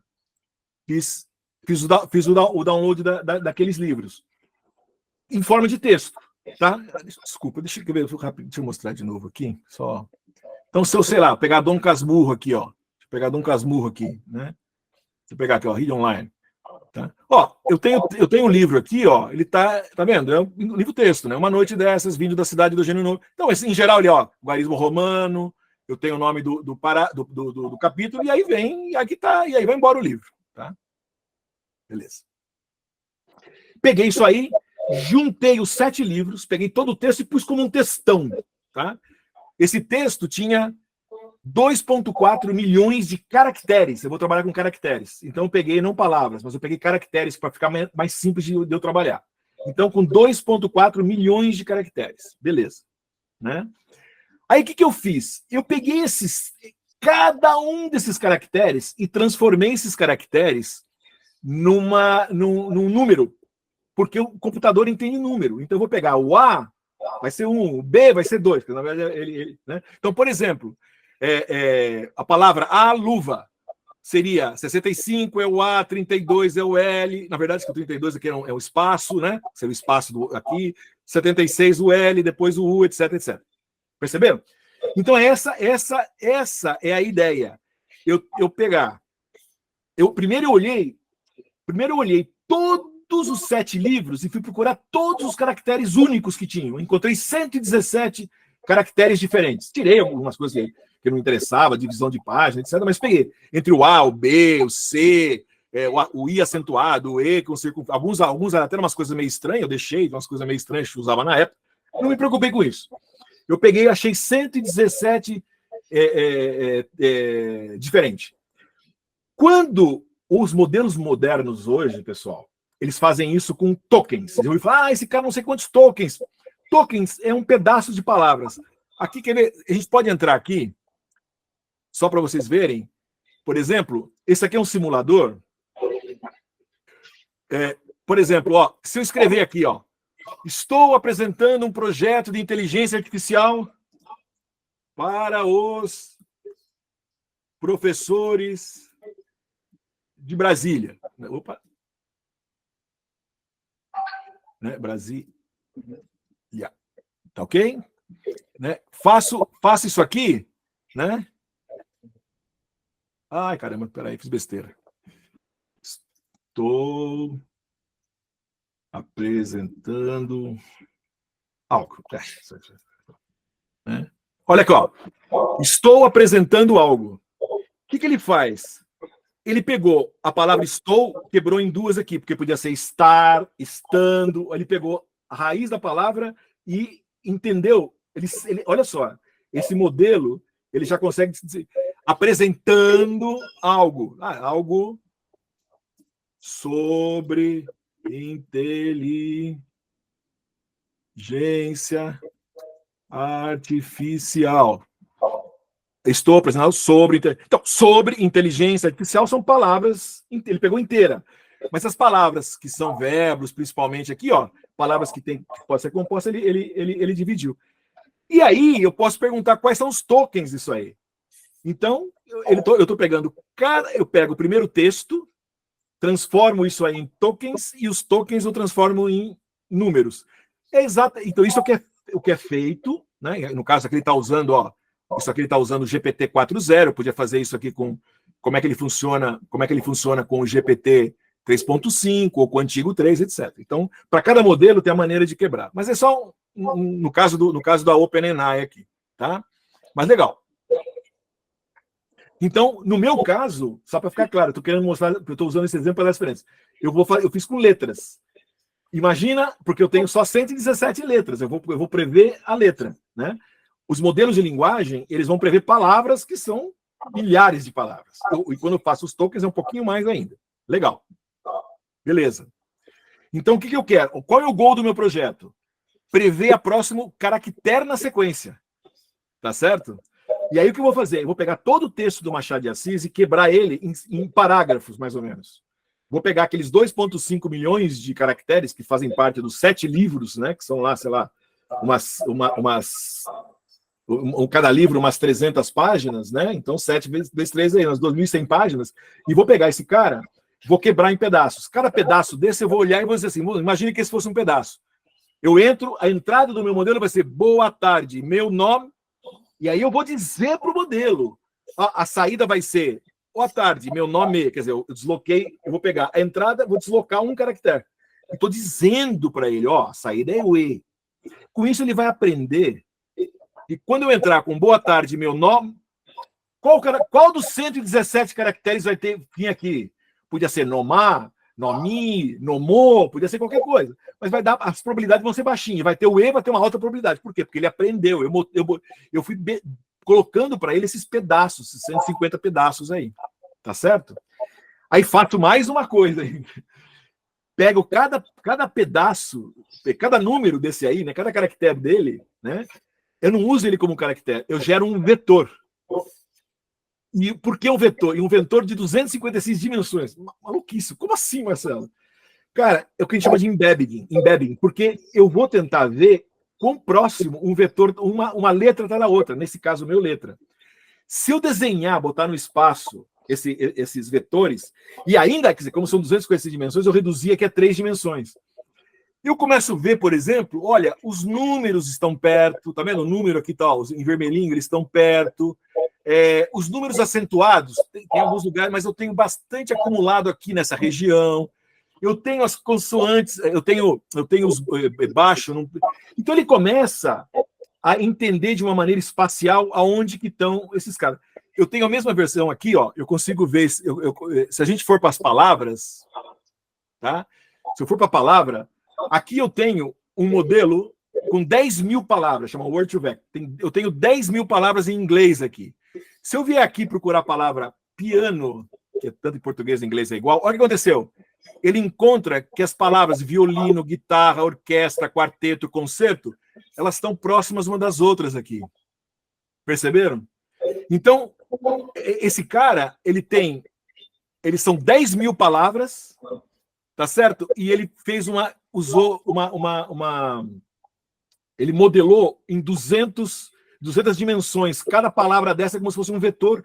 A gente não consegue entender 200 dimensões. Então, aqui ele reduziu a 3, usando uma técnica que chama PCA. Eu podia usar o MAP, TSNE, que são modelos matemáticos que eu consigo pegar muitas dimensões e reduzir a 2 ou 3 dimensões. O Xavier vai lembrar da universidade, a gente era uma matéria terrível, que era álgebra linear, que você tinha multi-espaços e reduzia para espaços. O Adriano riu também, imagina ele arrepiar. É isso aí, é álgebra linear. Né? Aí eu reduzi e consigo enxergar esses caras. Né? Então, e aí você pode botar as palavras ali, o que você quiser. Então. Bom, beleza, deixa eu ir rápido aqui. Então, o que eu fiz, então? Peguei as letras, transformei em números, os números transformei em vetor, que são o que a gente chama de embedding. Beleza. Tendo esses caras, né, tendo os embeddings, eu vou lá e vou entrar naquele modelo que vai aprender. Ele vai entrar com o primeiro pedaço de palavra, vai olhar, vou dar a resposta, ele vai, primeiro erro vai ser grande, igual, imagina, da reta que eu falei, e ele vai tentando achar o menor erro para conseguir achar aquilo lá. Tá certo?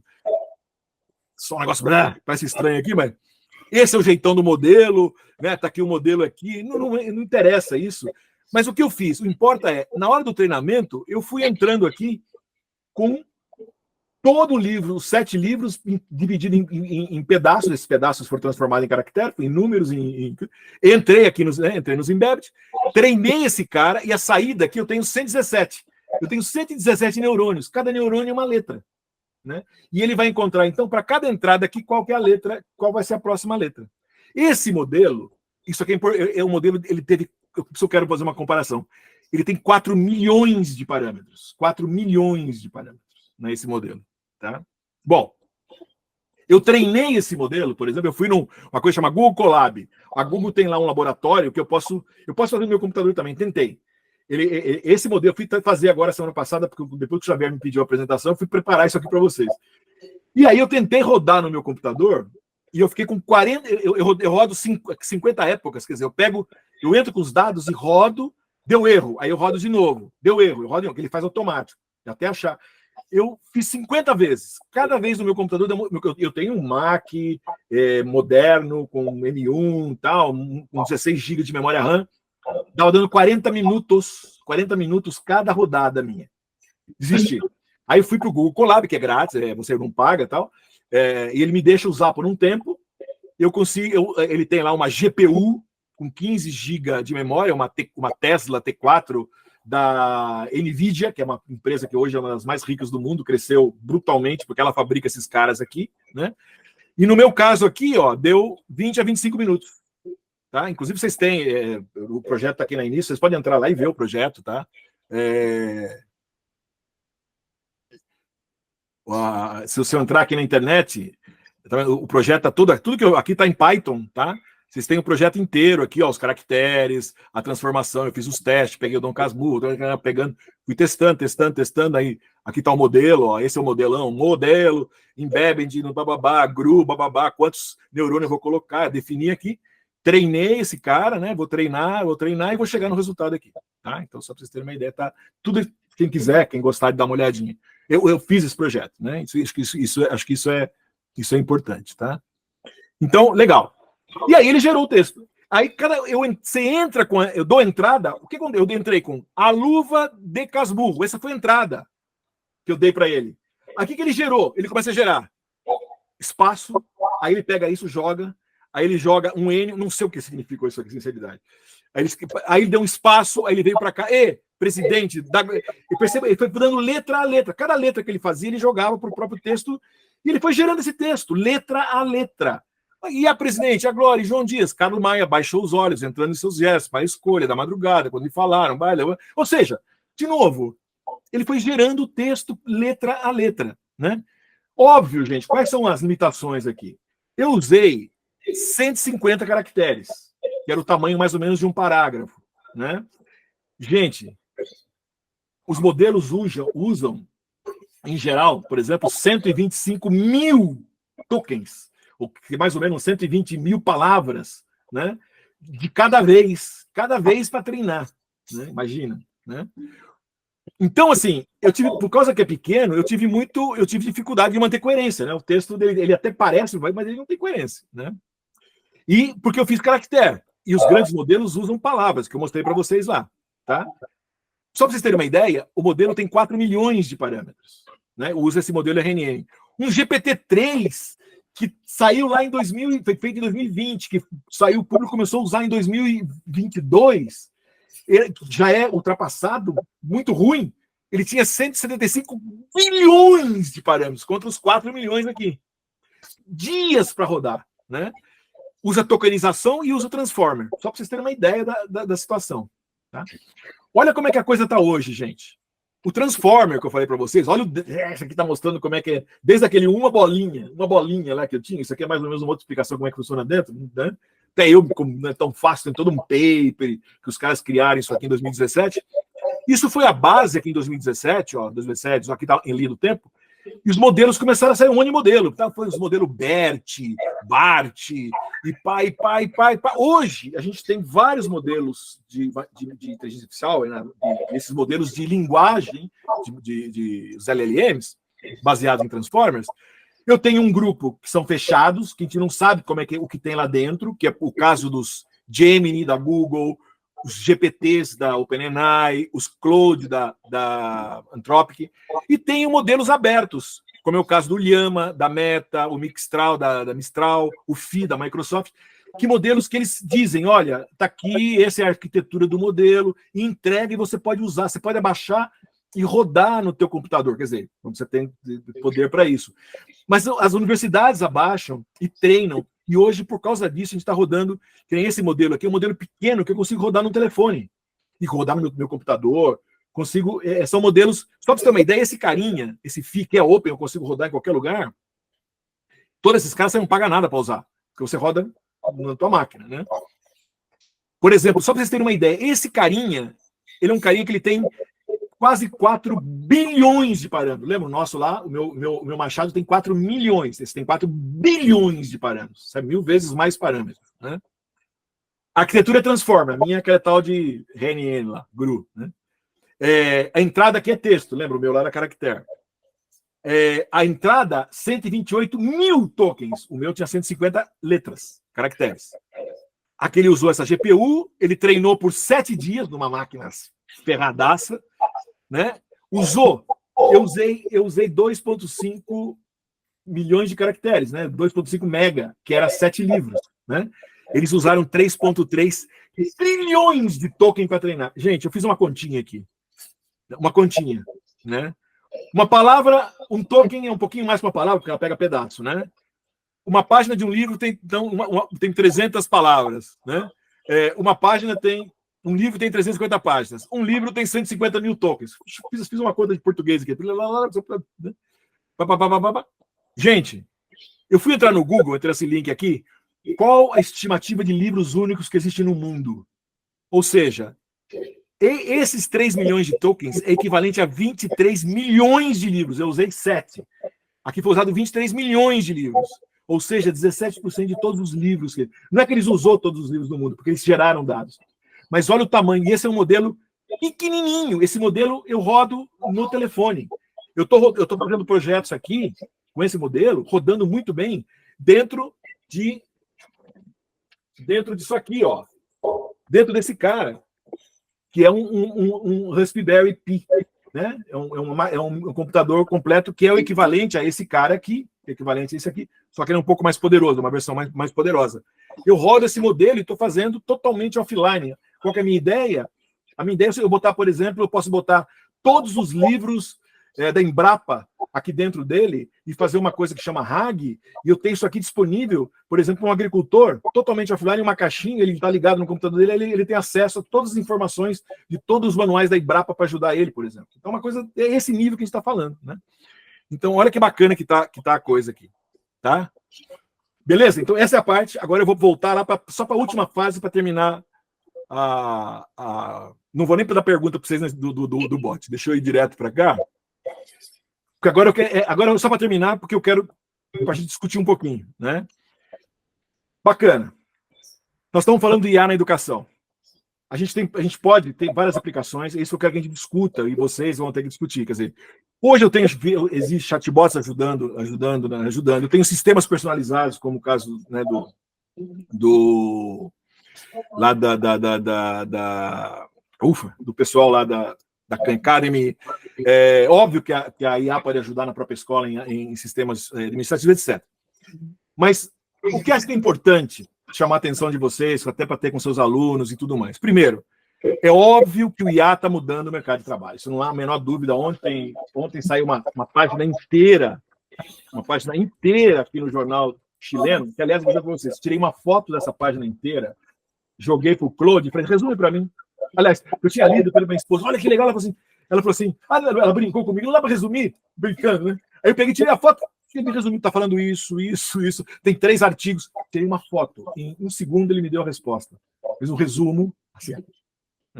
Bom, e está falando que eu tenho aqui, quer dizer, quais são as profissões que vão ser impactadas. Isso é um estudo do Banco Interamericano, que ele está falando, nós temos 85 milhões de profissões que vão ser impactadas nos próximos 5 a 10 anos aqui na América Latina. Né? Sendo que desses 85 milhões, algo como 5 milhões, 2 milhões e meio de profissões impactadas aqui no Chile. No Brasil vai ser mais. Seguramente desses 85 milhões, a metade é no Brasil. Né? Mas qual é a importância disso? Mas não quer dizer que são empregos que vão desaparecer. São que vão ser impactadas. Né? Por exemplo, se eu vou olhar aqui, operadores telefônicos, ingressores de dados, telemercado, processadores de texto, operadores de tabuleiros, de calculadoras, sei lá, algo assim. Ou seja, muita profissão, nada diferente, gente, do que aconteceu na primeira Revolução Industrial no século XVIII, né? Lá em 1700 Budoada, nada diferente do que aconteceu quando a gente viu o começo do século XX com o aparecimento da eletricidade, o uso da eletricidade para substituir as coisas na segunda Revolução Industrial, nada diferente do que aconteceu com os computadores, ou seja, sempre, né? Ou seja, eu me lembro, eu cheguei a estudar datilografia, gente.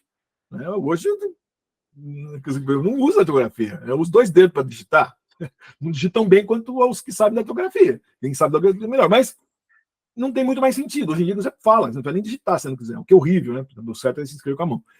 Mas, assim, hoje, o importante da gente desenvolver, e aí é o nosso desafio, né, gente? Vocês aí, você desenvolver o pensamento crítico e resolução de problemas. É muito mais importante isso, porque isso vai ser a base das profissões, e não coisas mecânicas. Esse é o ponto, né? Nós, professores, temos esse papel, a gente tem o papel de mediador dessa tecnologia, entender como é que a gente faz para fazer os alunos entenderem isso, como é que eles fazem desenvolver o pensamento crítico. Eu sei que a dificuldade é tremenda. Primeiro, o pessoal não lê. Isso acontece com meus amigos, colegas meus. Imagino hoje na escola, né? Quer dizer, você só vai conseguir ter pensamento crítico se você lê, se você tem essa abertura, se você... Mas isso que é o grande lance, né? A gente não tem que ter preconceito para os algoritmos, né? Toda inteligência artificial é algoritmo. Algoritmo são essas coisas matemáticas. Não tem volta. E o que nós estamos tendo é uma evolução que eu mostrei para vocês. Então, todos esses modelos são modelos, né, que estão sendo usados hoje. Mas existe uma necessidade da gente, por exemplo, preocupação com a privacidade é tremenda. Todos os trabalhos que a gente faz, quando eu capturo os dados para fazer treinar, esses modelos trabalham com milhões de dados. A privacidade é muito importante. A ética é importantíssima, né? Quer dizer, a ética é uma coisa muito importante. A supervisão humana nunca vai poder sair disso. Na verdade, esses modelos, eles não vão fazer nada sozinhos. Tudo que ele vai fazer, existe o controle. Você tem como controlar. Aí você fala, mas se você deixar sozinho, eles podem fazer. Qualquer coisa deixar sozinho, pode fazer. Se eu deixar um carro autônomo que não foi bem treinado, ele sai matando as pessoas na rua. Se eu pegar meu carro aqui, né, ligar ele em drive lá e botar ele e apertar o freio lá, sei lá, soltar o freio, ele vai sair andando e vai matar as pessoas. Eu preciso ter supervisão. Tudo na vida é assim. Energia nuclear é uma coisa que ajuda pra caramba, salva vidas, salva gente com câncer, mas se você deixar ela mata, ela explode a cidade inteira, né? Engenharia genética, tudo, como a inteligência artificial, é tecnologia, inteligência artificial é matemática pura, é algoritmos, né? Você precisa ter gente controlando isso. Esse é o problema, é o que a gente chama de IA responsável. A gente tem trabalhado junto com a ONU, com todos os projetos que a gente faz nessa linha, né? Quer dizer, a gente precisa, sei lá, eu acho que a gente vai ter que tentar criar projetos, principalmente começar com dados, coisas simples, mostrar para os alunos o que é inteligência artificial, por exemplo, coisas simples como classificar gato e cachorro, você pode fazer. Eu tenho modelos como, sei lá, o Teachable Machine e outros que eu consigo fazer isso pela internet, e aí o cara pega um computador, um celular, eu consigo ir lá e capturar as imagens e treinar elas para ela virar um modelo. Isso, tá vendo? Isso é o mesmo que esse chat GPT da vida está fazendo, mas com palavras. Eu acho que nessa linha que eu tentei fazer para vocês, né? Ou seja, eu acho que, de novo, a educação dos alunos para o que é a inteligência artificial e como usar essa inteligência artificial, eu acho que é o mais importante. Mistificar esse negócio, né? Eu acho que não está com a gente aí, né? Acho que essa aí que é a verdade, né? Bom, acho que eu terminei aqui. Aí tá, por exemplo, essa imagem aí é uma imagem que eu, por exemplo, eu criei com inteligência artificial. Eu entrei nesse modelo, o FAL AI Flux Pro, e falei, olha, me faz aí uma imagem de cartoon de um professor velho, barbudo, etc., falando sobre inteligência artificial, etc. Pessoal, 1h30 falando, desculpa, eu acho que, bom, o Xavier falou que eu tinha 1 hora, podia ser mais de 1 hora, então eu gastei 1h30 aí, né? Bom, dúvidas? Vocês devem ter um monte. Mas não sei se deu para... Mas, gente, perceberam que a ideia era só dar uma visão geral de ponta a ponta, para desmistificar um pouco. Não sei se conseguiu só bagunçar a cabeça de vocês. Xavier, me ajuda aí. Primeiro, agradecer o Marcelo, mas queria abrir aí, se alguém quiser. Vou tirar a blusa aqui para calor. Eu sei que para quem não é da área, né, viajou bastante, né? Então, pode abrir seu microfone aí e fala. Xavier, não estou te ouvindo. Consegue me escutar? Está ouvindo aí? Marcelo, você não Adriano é professor de matemática e engenheiro, colega nosso. Bom dia, tudo bom? Estou ouvindo. Agora estou. Bom demais escutar uma palestra dessa. Do mesmo jeito que você falou, eu iniciei na faculdade, fiz engenharia elétrica também, mas fui mais para a administrativa também. Fui administrar indústrias, essas coisas. E é bom rever isso de novo. Então, agora estou em sala de aula. E eu gostaria de saber por onde eu devo começar a pegar uma IA e começar a treiná-la? Qual o primeiro passo que eu tenho que fazer para isso? Então, eu acho que, bom, o primeiro passo é entender realmente como faz a coisa. E se você quer, primeiro, usar uma IA, a gente tem vários exemplos que a gente pode depois tentar até achar, que é já pronto e eu faço coisa. Agora, treinar uma IA passa por você ter dados, ter bastante dados, né? Obviamente que eu tenho técnicas, por exemplo, eu consigo hoje, se a gente for, por exemplo, esse Teachable Machine, que são máquinas que se aprendem, que é da Google, depois eu vou pegar, eu acho que eu não coloquei ali o link, mas como eu vou passar para vocês agora, depois que terminar aqui, eu vou passar a apresentação, eu vou botar uns links de exemplo ali, vou procurar até para... Esse é um exemplo que não está ali o link. Por exemplo, a própria Google tem. Então, você entra na página e ele fala, captura as imagens. Você vai lá e começa a capturar imagens, e ele tem lá dentro dele, na verdade, você pode usar o próprio browser como treinador. Ele tem lá dentro os algoritmos, ou a arquitetura que usa o algoritmo para treinar. Então, ele usa um modelo, por exemplo, de convolução, pega essas imagens que você entrou, eu quero treinar, por exemplo, eu quero classificar, eu quero separar a xícara de calculadora. E você faz isso e ele consegue fazer. Eu faço isso com os alunos na parte eletrônica, porque aí é um pouco mais complexo, porque depois eu quero pegar, eu vou botar como ser engenheiro, mas é legal, Adriano, porque dá para você fazer isso.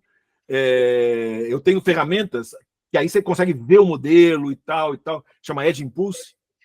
Eu não entrei aqui, mas eu tenho vários posts e livros, eu deixo no final, vou deixar uma lista de coisas lá.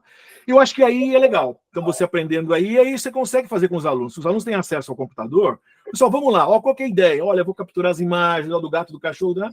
Escolhem alguma coisa e como é que o modelo funciona por trás. Quer dizer, essa parte básica. Eu acho que aí seria o começo para passar. Né? Tem umas ferramentas, por exemplo, não sei se vocês já conhecem, eu gosto muito. Tem uma ferramenta do MIT, você fazer aplicações para telefone, por exemplo. Né?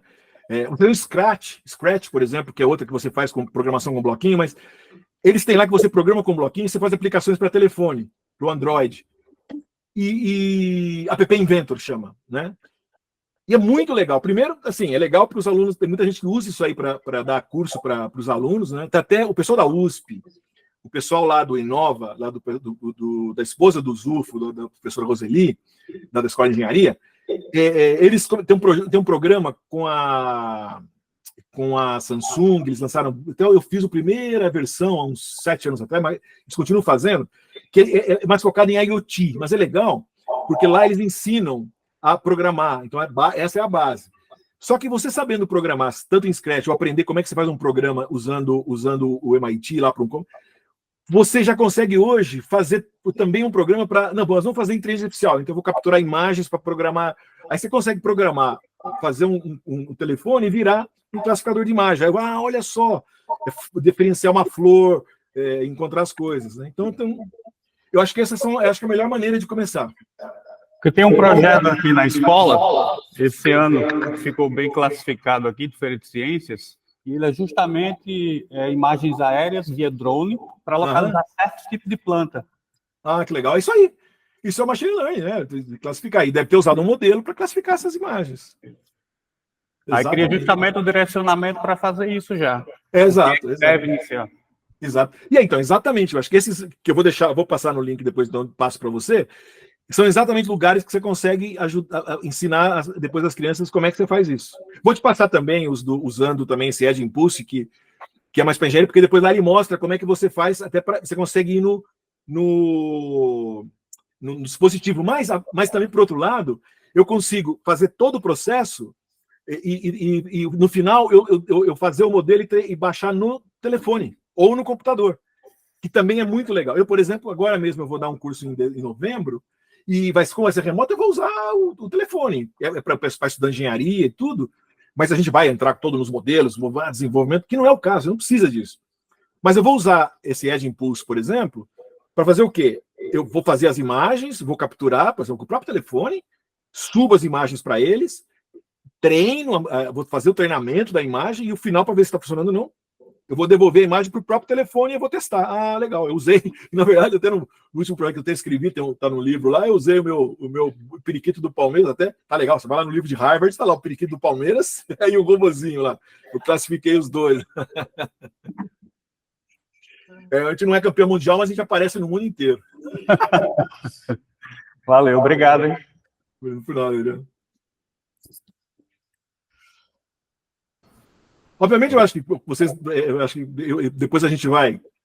Eu vou dar uma acertada, passo o vídeo e hoje ainda, agora, antes de fazer isso antes do almoço, quer dizer, eu preparar as apresentações direitinho. Acho que aí vocês lendo com calma depois, acho que fica mais fácil, até para vocês discutirem entre vocês, fica à disposição, o Xavier conversa comigo ainda. Certo, Xavier?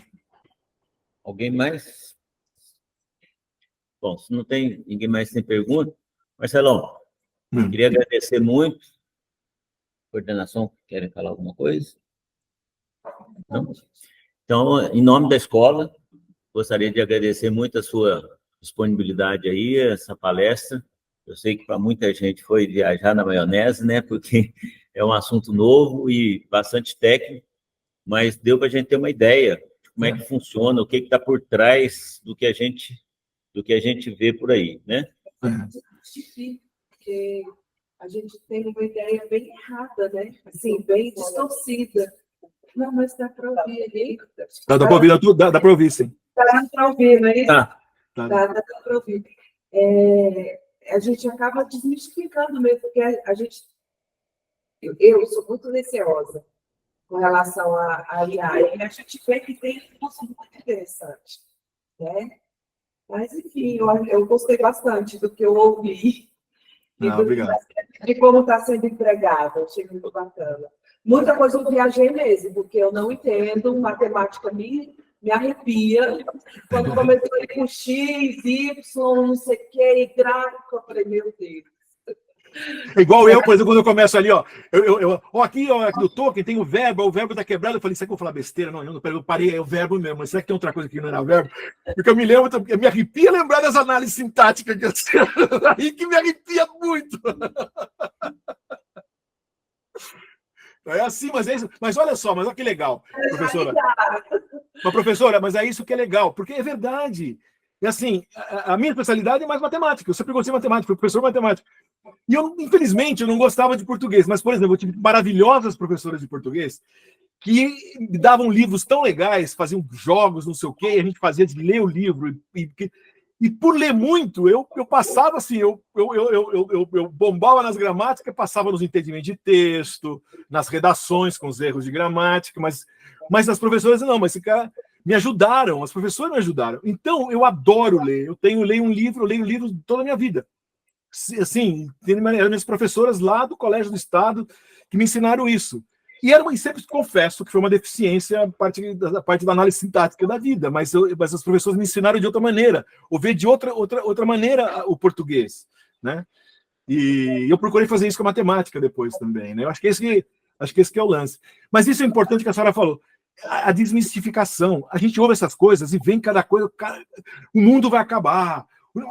Primeiro, bom, de novo, não é que pode sim, daqui a 20, 30 anos, aliás, acho que a gente vai acabar antes com o problema que a gente está tendo aí com seca, acho que isso vai acabar o mundo antes se a gente não fizer alguma coisa, muito antes da IA. Mas a IA é algo que já está, a gente já usa o tempo todo, aí é uma questão de entender melhor isso, desmistificar, tirar e perder esse medo, mas e educar, e não tenta achar, o que vai acontecer de verdade ela vai entrar em tudo, já está entrando, como o computador entrou e tudo mais. Então, assim, a gente não pode ter medo da IA roubar o nosso trabalho. A gente tem que ter medo das pessoas que vão usar a IA. O que eu quero dizer, o trabalho não vai ser rodar, eu não vou perder meu emprego para a IA, eu vou perder meu emprego para alguém que sabe usar a IA. Gente, olha só, a base da apresentação do Machado que eu dei para vocês ali, toda a sequência, sabe o que eu fiz? Eu peguei esse cara aqui, ó. Eu peguei o projeto que eu tinha. Eu tava com a parte eletrônica aqui, certo? Com a parte de programação. Aqui tá toda a programação. Aqui tá a programação que eu fiz para fazer o projeto. Eu peguei essa programação inteirinha, joguei para IA e falei assim: me sugere uma apresentação para mim fazer para professores. Como é que funciona isso daí? Ele me gerou o PowerPoint. Ele me gerou o PowerPoint escrito. Aí eu fui lá, adaptei, mudei e fui acertando as coisas. Mas o PowerPoint foi gerado com uma sequência super lógica em português do que eu deveria falar para vocês. Porque eu falei, ó, eu não quero ser muito técnico, mas eu queria mostrar o que foi feito. Eu expliquei para ele, ele me deu a base. Mas eu sei o projeto, eu conheço tudo, mas me ajudou muito. Essas 2 apresentações que eu mostrei hoje para vocês, elas não existiam quarta-feira passada, quando eu conversei com o Xavier. Eu não tinha nenhuma apresentação em português. Eu usei alguns slides que eu tinha usado em outras apresentações, mas a maioria eu gerei agora, e usei a IA para me ajudar. Quando eu fui rodar esse programa, eu tinha rodado há muitos anos atrás, ele não estava funcionando, eu sentei com a IA junto comigo aqui. Eu tenho a IA aqui, uma Cloud da Anthropic. Aí eu estou fazendo, ó, tem os livros do Machado de Assis, me ajuda aqui. Ah, faz isso, ó, não, aí, rodar, não funcionou. Qual é o erro que deu? Ele ia conversando comigo. Aí eu pegava o erro, copiava aqui. Ah, olha, dá uma olhada que isso aqui pode ser isso. Vamos tentar outra coisa? Vamos tentar isso. É uma pessoa me ajudando do meu lado. Quer dizer, ou seja, uma coisa que talvez eu fosse levar uma semana para fazer, eu fiz ela em 1 dia, 2 dias. Me deu mais produtividade, mas eu conheço a programar, eu sei programar.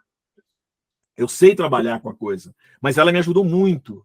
E vai me ajudando. É como se tivesse como eu sou um professor que tem um assistente trabalhando com você. Eu acho que isso é importante, entendeu? A gente perder esse medo e usar ela para te ajudar. E ela vai ajudar. E ela vai ajudar muito. É uma coisa tão importante.